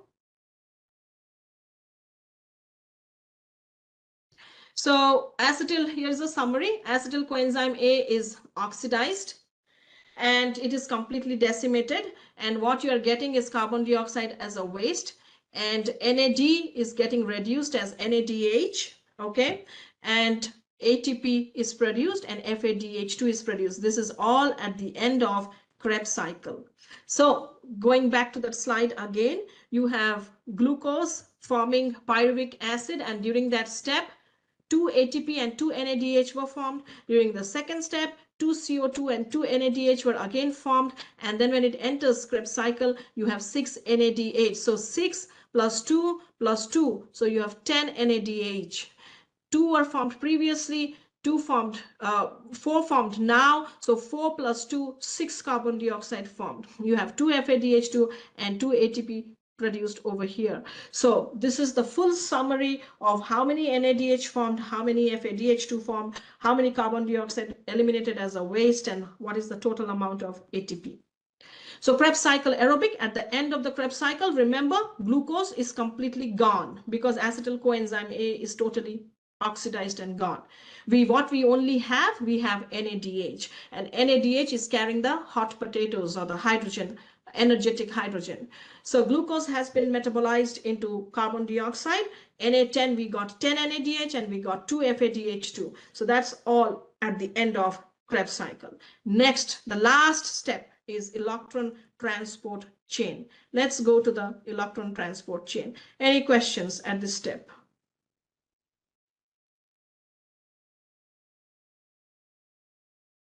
Is it confusing you? If you have any questions,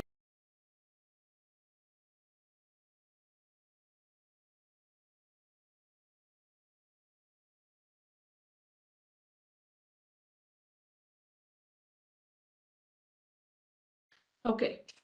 So if you don't have any further questions, I will go to the last part, and that is electron transport chain.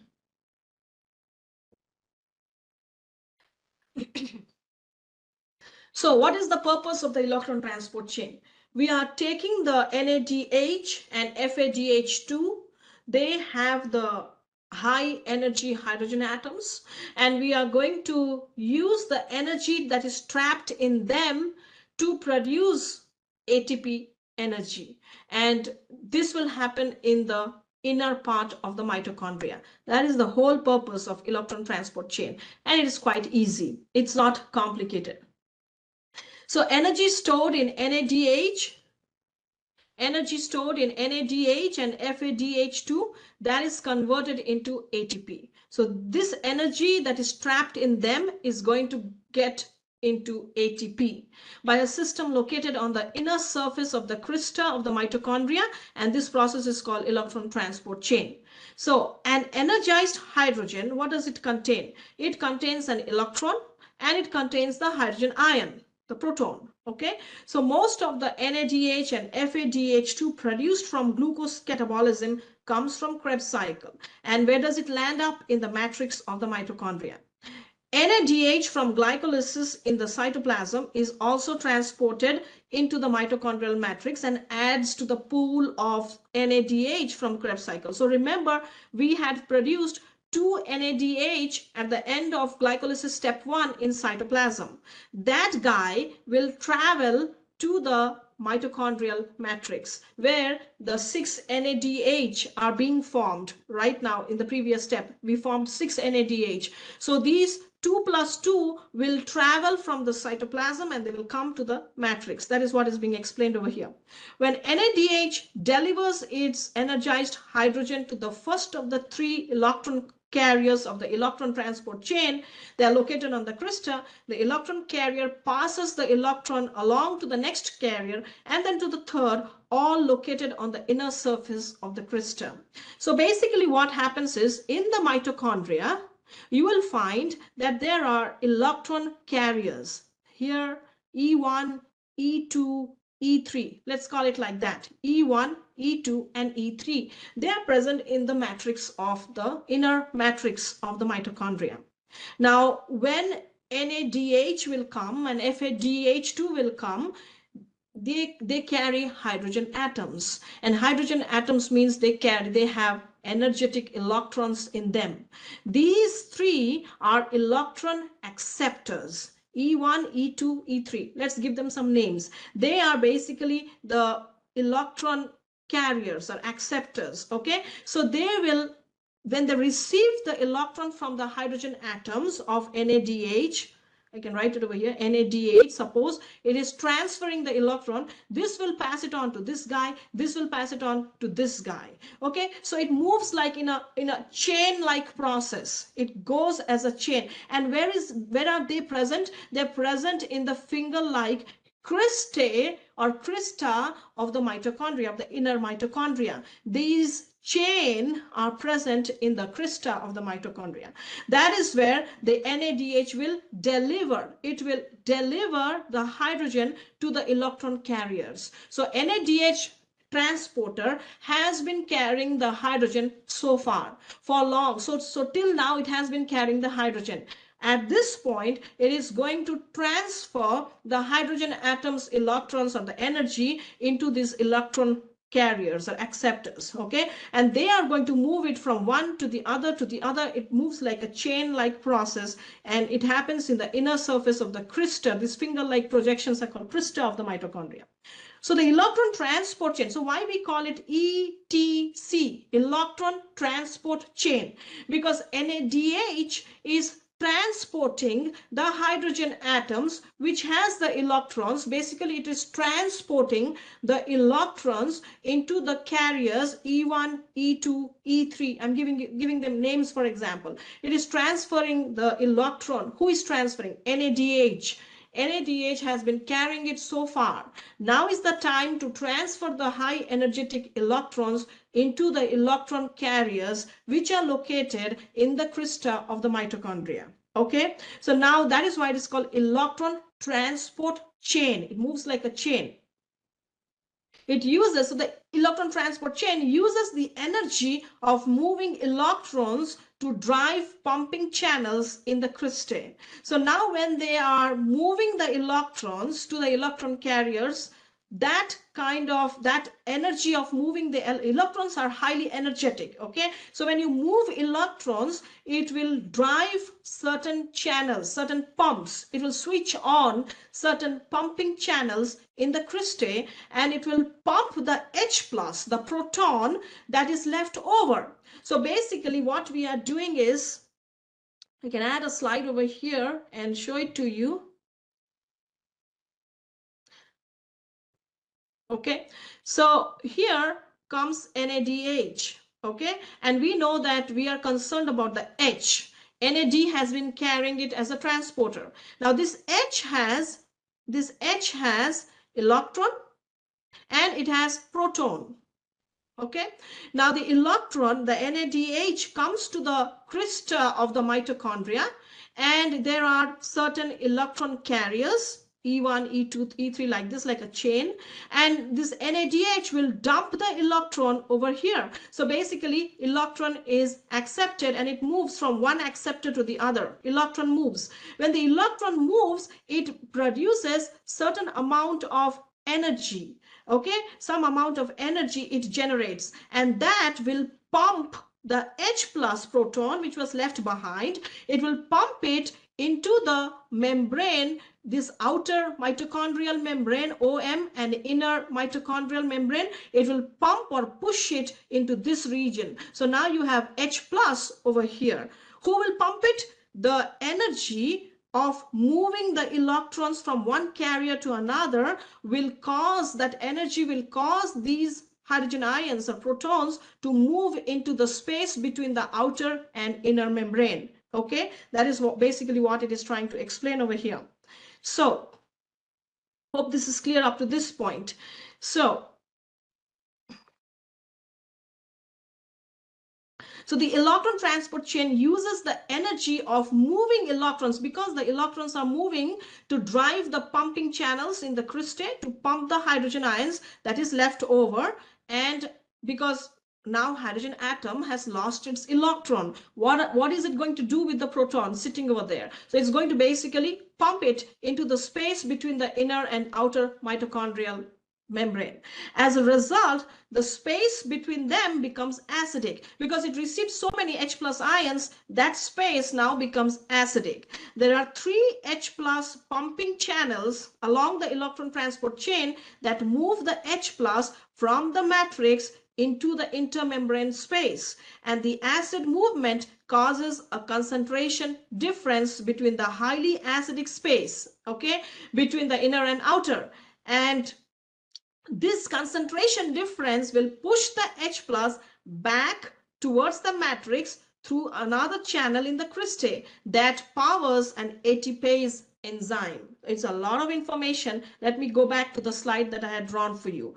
We got NADH, and this H is the hydrogen atom that has the H plus and the electron.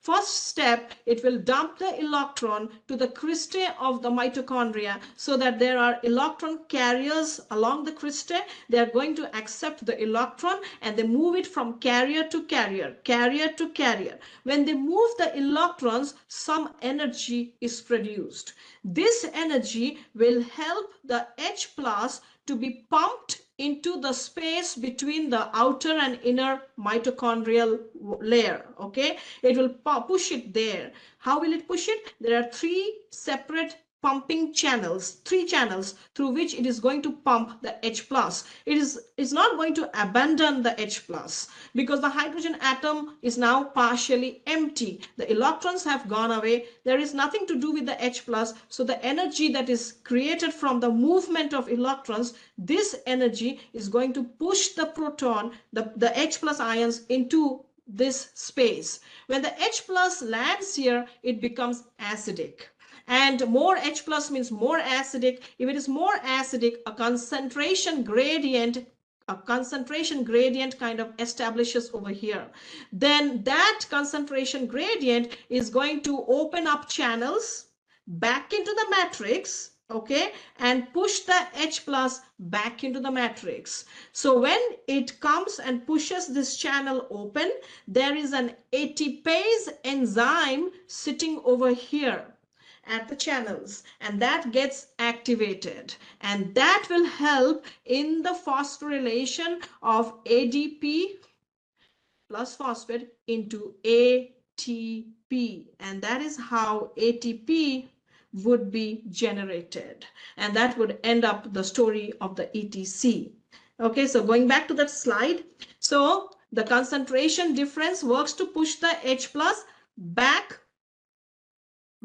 into the, it will push it back into the matrix through the channels in the cristae that power an A&PII enzyme. So this enzyme sitting at the channels would get activated, and then it would use that energy to phosphorylate ADP and P, inorganic phosphate, to synthesize ATP. And this whole process is called chemiosmosis. So if you look over here, this diagram can explain to you much better. So you have NADH,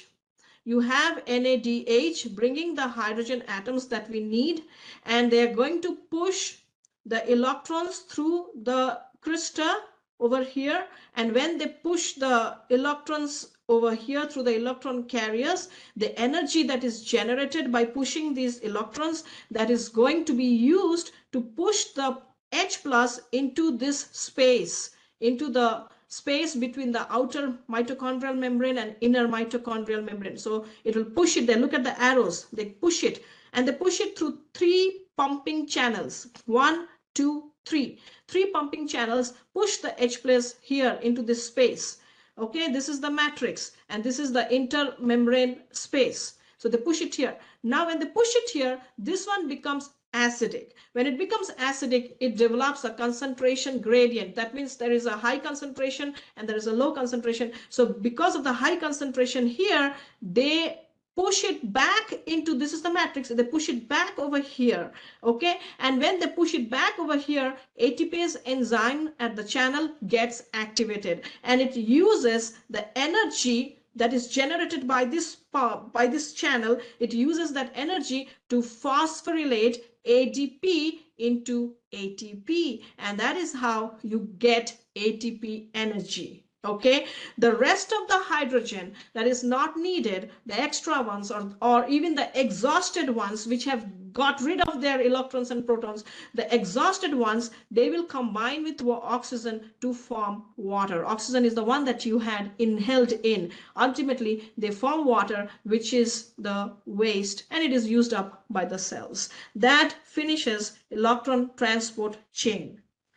Any questions? If you have any questions, or if you want further explanation of this, please let me know.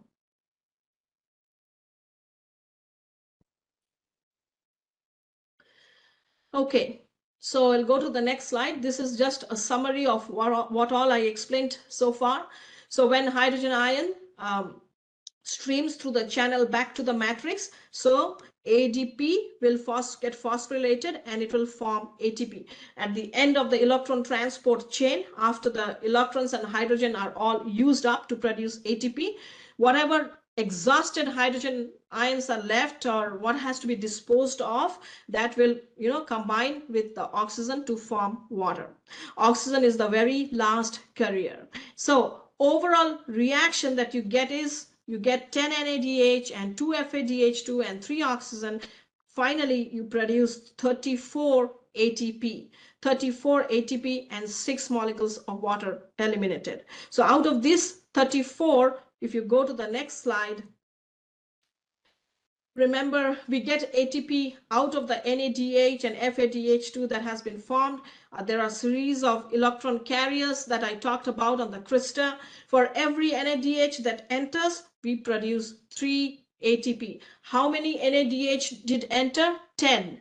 10 entered. 2, 2, 6. Total 10 entered. For each NADH, you are producing 3 ATP. So that means from 10, you are producing close to 30 molecules of ATP. And for every FADH2 that enters the chain of carriers, okay, you will produce 2 ATP.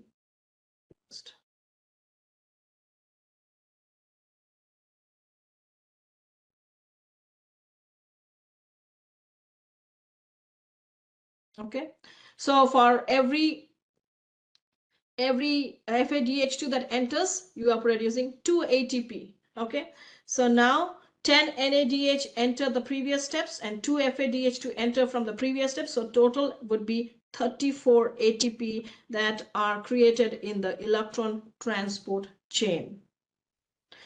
Okay, so NADH and FADH2, it shows you how the ATP is produced from them. Now this is a total kind of a summary. So at glucose in the first step, you produce 2 NADH that I told you to keep in the locker. From pyruvic acid to acetyl coenzyme, 2 NADH. Then over here 6 and 2 at the end of the Krebs cycle. And finally, you are using the 10 NADH and 2 FADH2 to generate the ATP. So this is the chemiosmosis steps that I mentioned to you, how the hydrogen ions are passed to the carriers and the electron gets passed down the chain from one carrier to the other carrier. And then the energy that is used by moving the electrons that will help in propelling or pushing the hydrogen ions into the into the space between the outer and the inner membrane. So the area becomes acidic. When it becomes acidic, a gradient or a concentration gradient develops, and that would open up the channels so that hydrogen ions are pushed back and returned into the matrix. And that time, these channels are combined with the enzyme ATP synthase so that hydrogen ion rushes back into the matrix and ATP is synthesized, or ADP is phosphorylated to form ATP during this process. And then the remaining hydrogen ions, which we do not need them or they are exhausted, or the extra ones, they combine with oxygen and they will form water. So in a nutshell, this is what you will get. Let me go through the summary of it. Finally, what do you get? So glucose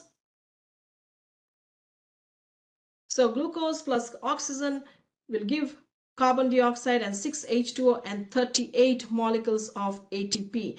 2 were made in glycolysis, 2 were made in Krebs cycle, and 34 ATP were made in the electron transport chain. So total 38 molecules of ATP. 6 molecules of water were produced and 6 carbon dioxide were produced. Okay, so that finishes off the metabolism of glucose completely step by step. Any questions? If you have any questions of the electron transport chain, you can also write email to me and ask me.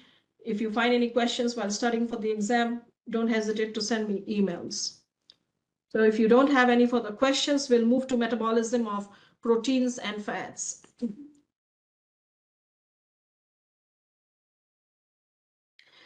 From here on, it is basically the same stuff repeated, just with few modifications. Okay, so fat metabolism, long-term storage and release of energy. It will fit into 4 basic steps. Same stuff, glycolysis, it's the same, okay? And then Formation of acetyl coenzyme A, decarboxylation, formation of carbon dioxide, same stuff, and then Krebs cycle and electron transport chain. Examples of fats, they are triglycerides, phospholipids, steroids, prostaglandins, eicosanoid family. And if you want to look at this, steroids, they formation of sex hormones, okay, they involved with this. Prostaglandins, they regulate inflammation and clotting. Phospholipid, mostly cell membranes. Triglyceride, they form adipose tissue and provide energy. Now let's look at the fat molecules and what is their classification system. So basically they are saturated, consists of a long carbon hydrogen chain with no double bonds, that is saturated. And if it is unsaturated, it has a double bond, and either it could be monounsaturated, only one double bond, or polyunsaturated, many double bonds. This is the one that we should be taking, unsaturated, and that it is healthy compared to the saturated, which is basically the fried food and all the junk food that would be saturated. Fats, there are some essential fatty acids like linoleic acid. These are needed to make certain prostaglandins that play role in clotting and in inflammation and temperature regulation, other functions. So less than 30% of your diet should come from fat. Okay, so eat less of fat and at least 10% less from saturated fat. Next, there are different types of fat like chylomicrons. They are high in fat and low in protein. LDL, low density lipoprotein, this is the one that causes plaques in the arteries and leads to heart attack, is the bad cholesterol. And then HDL, which is the high density lipoprotein, and this is the form of fat that is brought back to the liver to be discarded. This is good, so good cholesterol. So if you have more amount of good HDL, that is good, your heart is protected. And VLDL, that contains triglyceride, transport the triglyceride from the liver to the muscle and adipose tissue. VLDL is also not good because it takes the triglyceride and the fat from the liver and it dumps it in the tissues, so it's not good. Okay, so this is fat metabolism, and it shows you how it is oxidized. Okay, we want to oxidize the hydrogen and derive the energy out of it.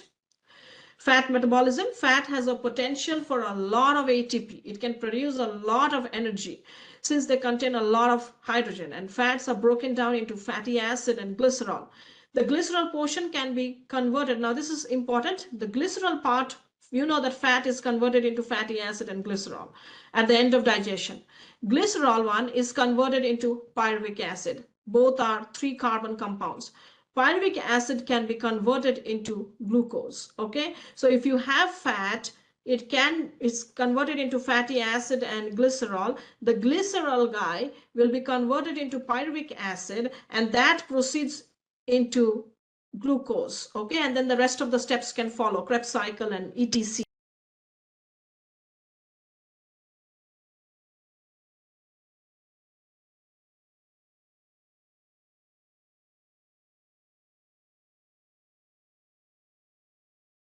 But from fat, from non-carbohydrate sources like fat or protein.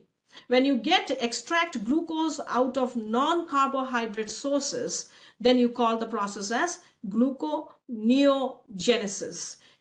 Genesis means creation, neo means not glucose, and gluco means glucose. So getting glucose from not carbohydrate sources is gluconeogenesis. That means basically you are extracting the glucose from fat source or from protein source. In this case, fat breaks down into glycerol and fatty acid. The glycerol part will convert into pyruvic acid, and that would convert into glucose. So here you see gluconeogenesis happening.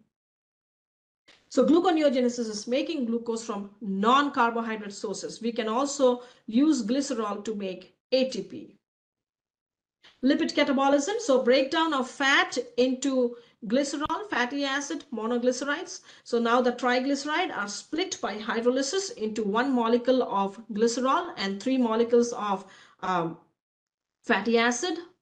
Second.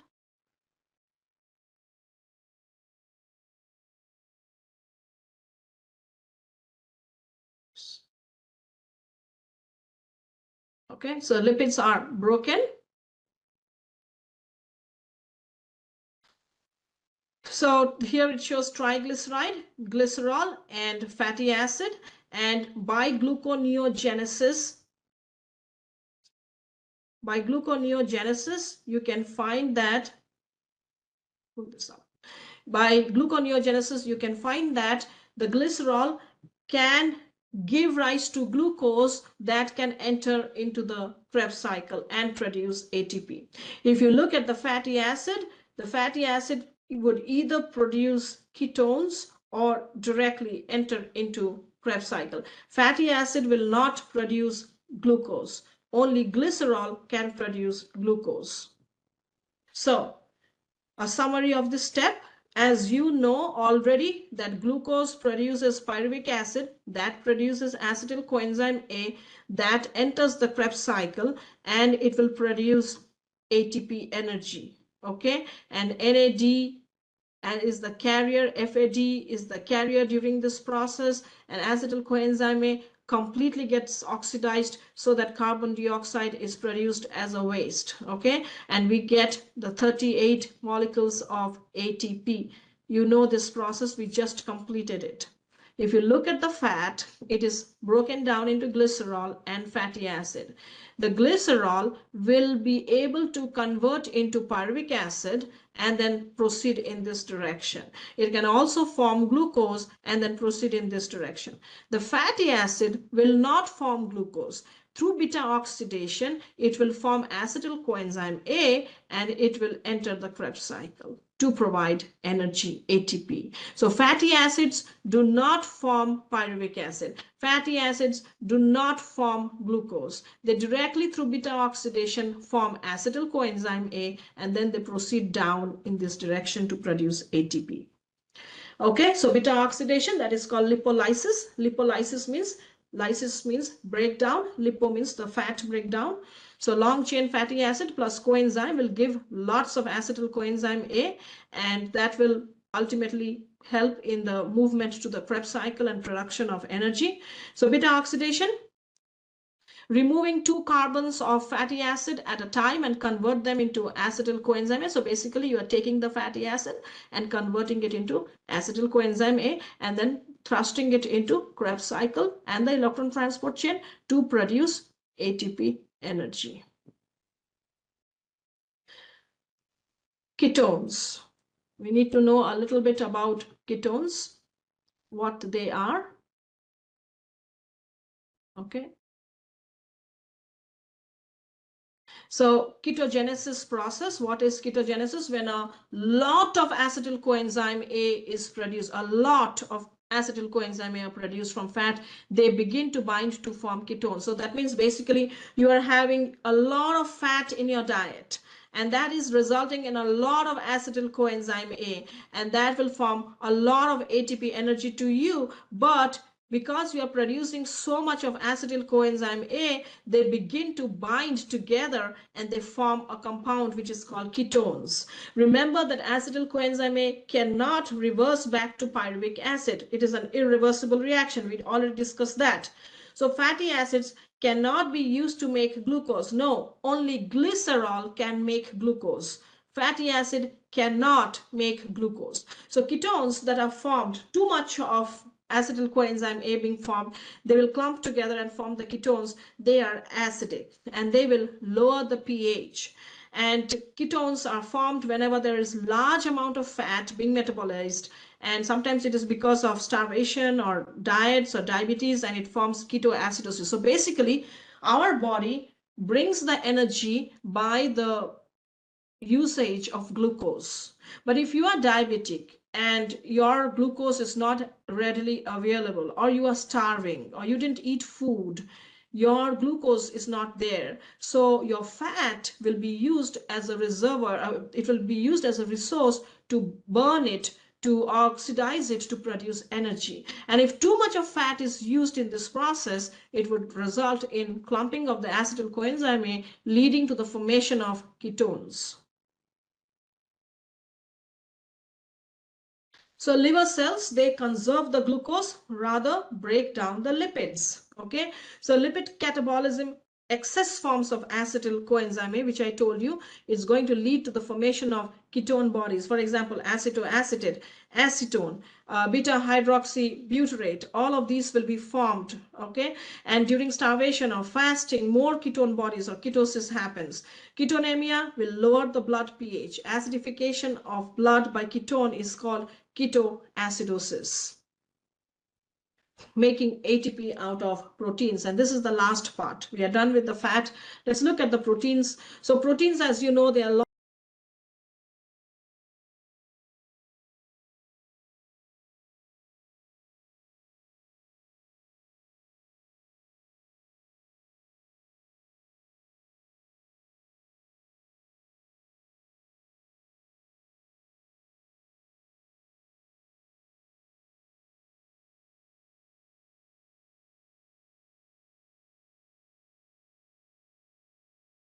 through the next step of Krebs cycle and electron transport chain.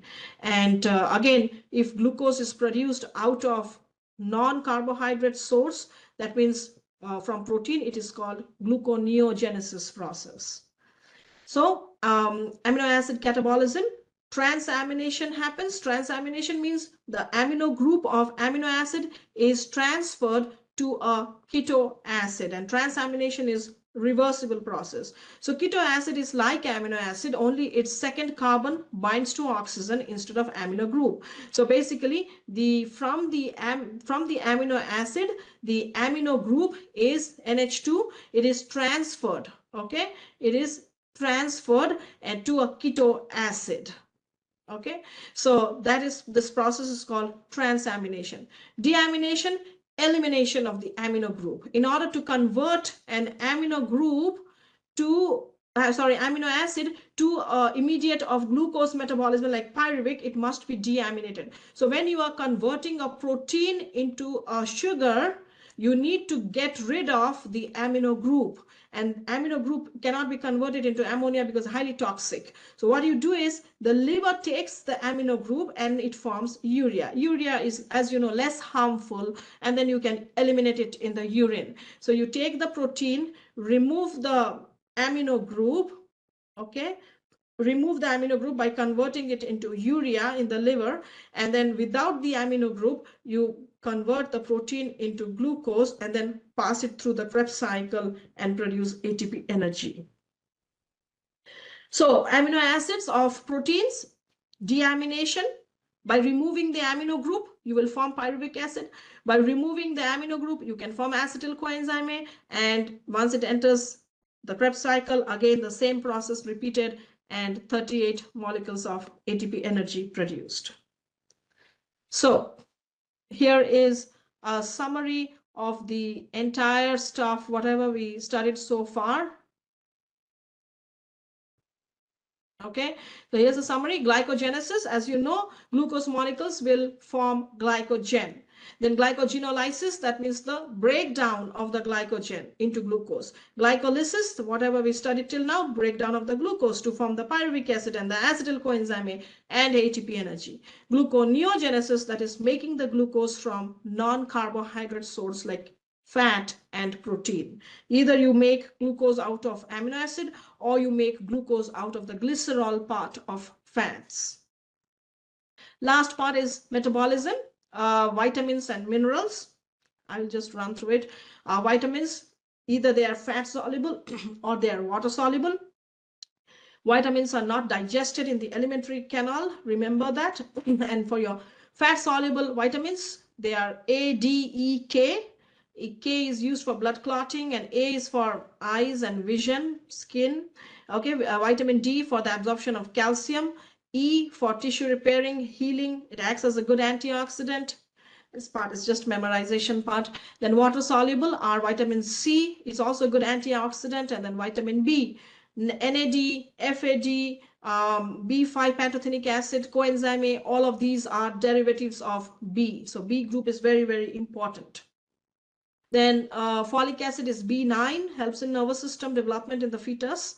And then if you have shortage of this B9, people would have problems with the spina bifida kind of situation where the spinal cord is not well developed.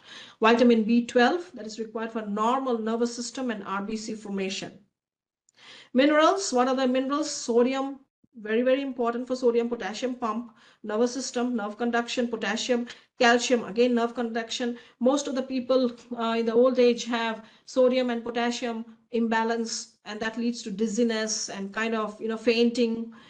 Iron that binds to oxygen, and phosphorus, that's very important for ATP generation. Minerals, iodine needed for thyroid function. So if somebody is losing weight, maybe it's because of hyperthyroidism, or maybe gaining weight because of hypothyroidism. So iodine and thyroid, these are very, very important because thyroid hormone is very important for metabolism. Magnesium influences calcium levels, coenzyme in ATP formation. Then there is zinc required for immune function, chromium for fat and carbohydrate metabolism, and selenium, that's antibody formation and coenzyme in metabolic reactions. So if you look at your appetite, hypothalamus is the appetite center, and when the fat enters our small intestine, CCK is made, that is cholecystokinin, and it acts on the hypothalamus to make you feel full. If you don't secrete enough of cholecystokinin, you might always feel as if you are hungry. Leptin, it makes you feel full. Ghrelin, it makes you feel hungry. And then peptide YY, that makes you feel full. All of these hormones are very, very important so that you do not become like overeating. Two stages of eating are there. One is absorptive state, 4 hours after we eat, and then there is a post-absorptive state after 4 hours. If you look at the absorptive state, glucose, amino acid, monoglycerides, fatty acid enter into the bloodstream at this time, okay, during the absorption. Excess of the food will be stored up, and insulin comes into picture. It starts working. Insulin is secreted by pancreas. When the glucose levels are high, it will take the glucose from the blood and put it into the cells. Storage of glucose as glycogen, that is glycogenesis.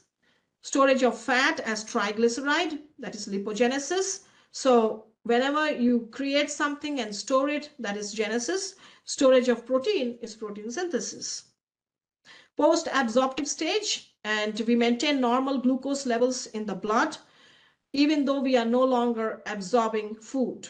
Okay, so brain requires a constant supply of glucose. So that's why we absorption period also when you are not eating food, but our glucose levels is maintained in the blood.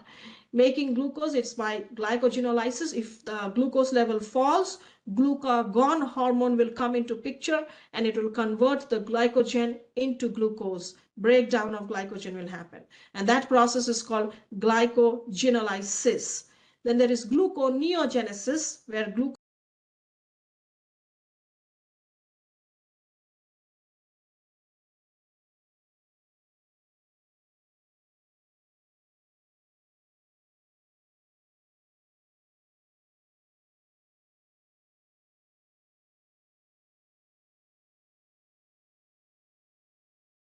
their examples: glucose, fructose, galactose. These are all examples of single sugar molecule. Then disaccharides are 2 sugar molecules: sucrose, lactose, and maltose. For oligosaccharides, 2 to 10 sugar molecules like raffinose or stachyose. And then polysaccharides are starch, glycogen, and cellulose. Cellulose is the non-digestible part. We are not good at digesting it. So here's the organic structure of it to give you an idea. Then coming to the protein structure, it is primary structure, secondary structure, tertiary structure, and the quaternary structure. And each structure, it will show you, especially in the secondary one, the alpha helices and how you will find the disulfide bonds between them. So basically, these structures are important based on the, but you don't need the details right now, but just look at them to get an idea how the quaternary structure is formed. Okay, so primary, secondary, and tertiary and quaternary structures. The look at the alpha helices and the beta pleated sheets. So the arch side chain basically will give the classification of the proteins and the name of the amino acids that are attached. Lipid structure, lipid monomers are glycerol and fatty acid. This is their structure. It is the classification of the lipids: simple, compound, and derived. So if it is simple, triglyceride, glycerol, and fatty acids. If it is compound, it is phospholipid, glycolipid, and if the other one category is derived, mostly the steroids, sterols, and carotenoids. Liver and metabolic rate. So liver is a very important organ because, as you know, it produces bile that helps in emulsification of the fat, which we studied under digestion. Excretory function, it helps in the secretion of cholesterol and bilirubin. Metabolic function, it involves in carbohydrate, protein, and fat metabolism. We already saw how the liver is able to convert it during the deamination process, and how it gets involved in the formation of urea. Synthesis of protein, so clotting factors, albumin, growth hormone, they make complement immune system. That is in complement system is, you will study complement system while studying the immune system. Then LDL, okay, the bad cholesterol, low the low lipid density, low density lipids, these are the bad cholesterol. They're basically they cause the plaque and the liver. If you have HDL, which means it is just pulling the bad, the cholesterol is coming over there and to be dumped or to be excreted. But if you have more LDL, that means it is getting deposited in the arteries. Then detoxification, there are drugs, and if you take alcohol, these and the medications like acetaminophen, they come to the liver to be detoxified over there. Its liver stores vitamins like fat soluble and iron, and then it breaks down the old RBC and recycles the components, and it has important function in activation of vitamin D. So these are all the important functions of liver. Its liver is called as the like chemical factory for the body. Basal metabolic rate, the number of calories that you need per day based on the sex, age, and surface area of the body at rest. And in other words, BMR is how quickly does cellular respiration occur at rest. And as I told you, in case of old people, you'll find that the metabolic rate gradually slows down, and BMR will increase when you exercise. Cellular respiration, so glucose will give rise to ATP, and in the process, you'll produce carbon dioxide and water as waste. When you have a fast basal metabolic rate, you create definitely more heat. And for thyroid hormone, it increases the metabolic rate. Hyperthyroidism will increase it, and hypo will decrease the metabolic rate. So basically, you're going to gain a lot of weight if you have hypothyroidism. Heat production, the hypothalamus controls our temperature. So if core temperature is too high, then you will find that you are having perspiration or sweating and vasodilation. But if the core temperature is low, there would be vasoconstriction, or the blood vessels will constrict to conserve the heat energy. And how is heat released? Either it is conduction, contact with a cold surface helps to release the heat, or convection, air or water flowing past the body can help to release the heat. Radiation through electromagnetic radiation, and lastly, evaporation. As you know, evaporation causes cooling.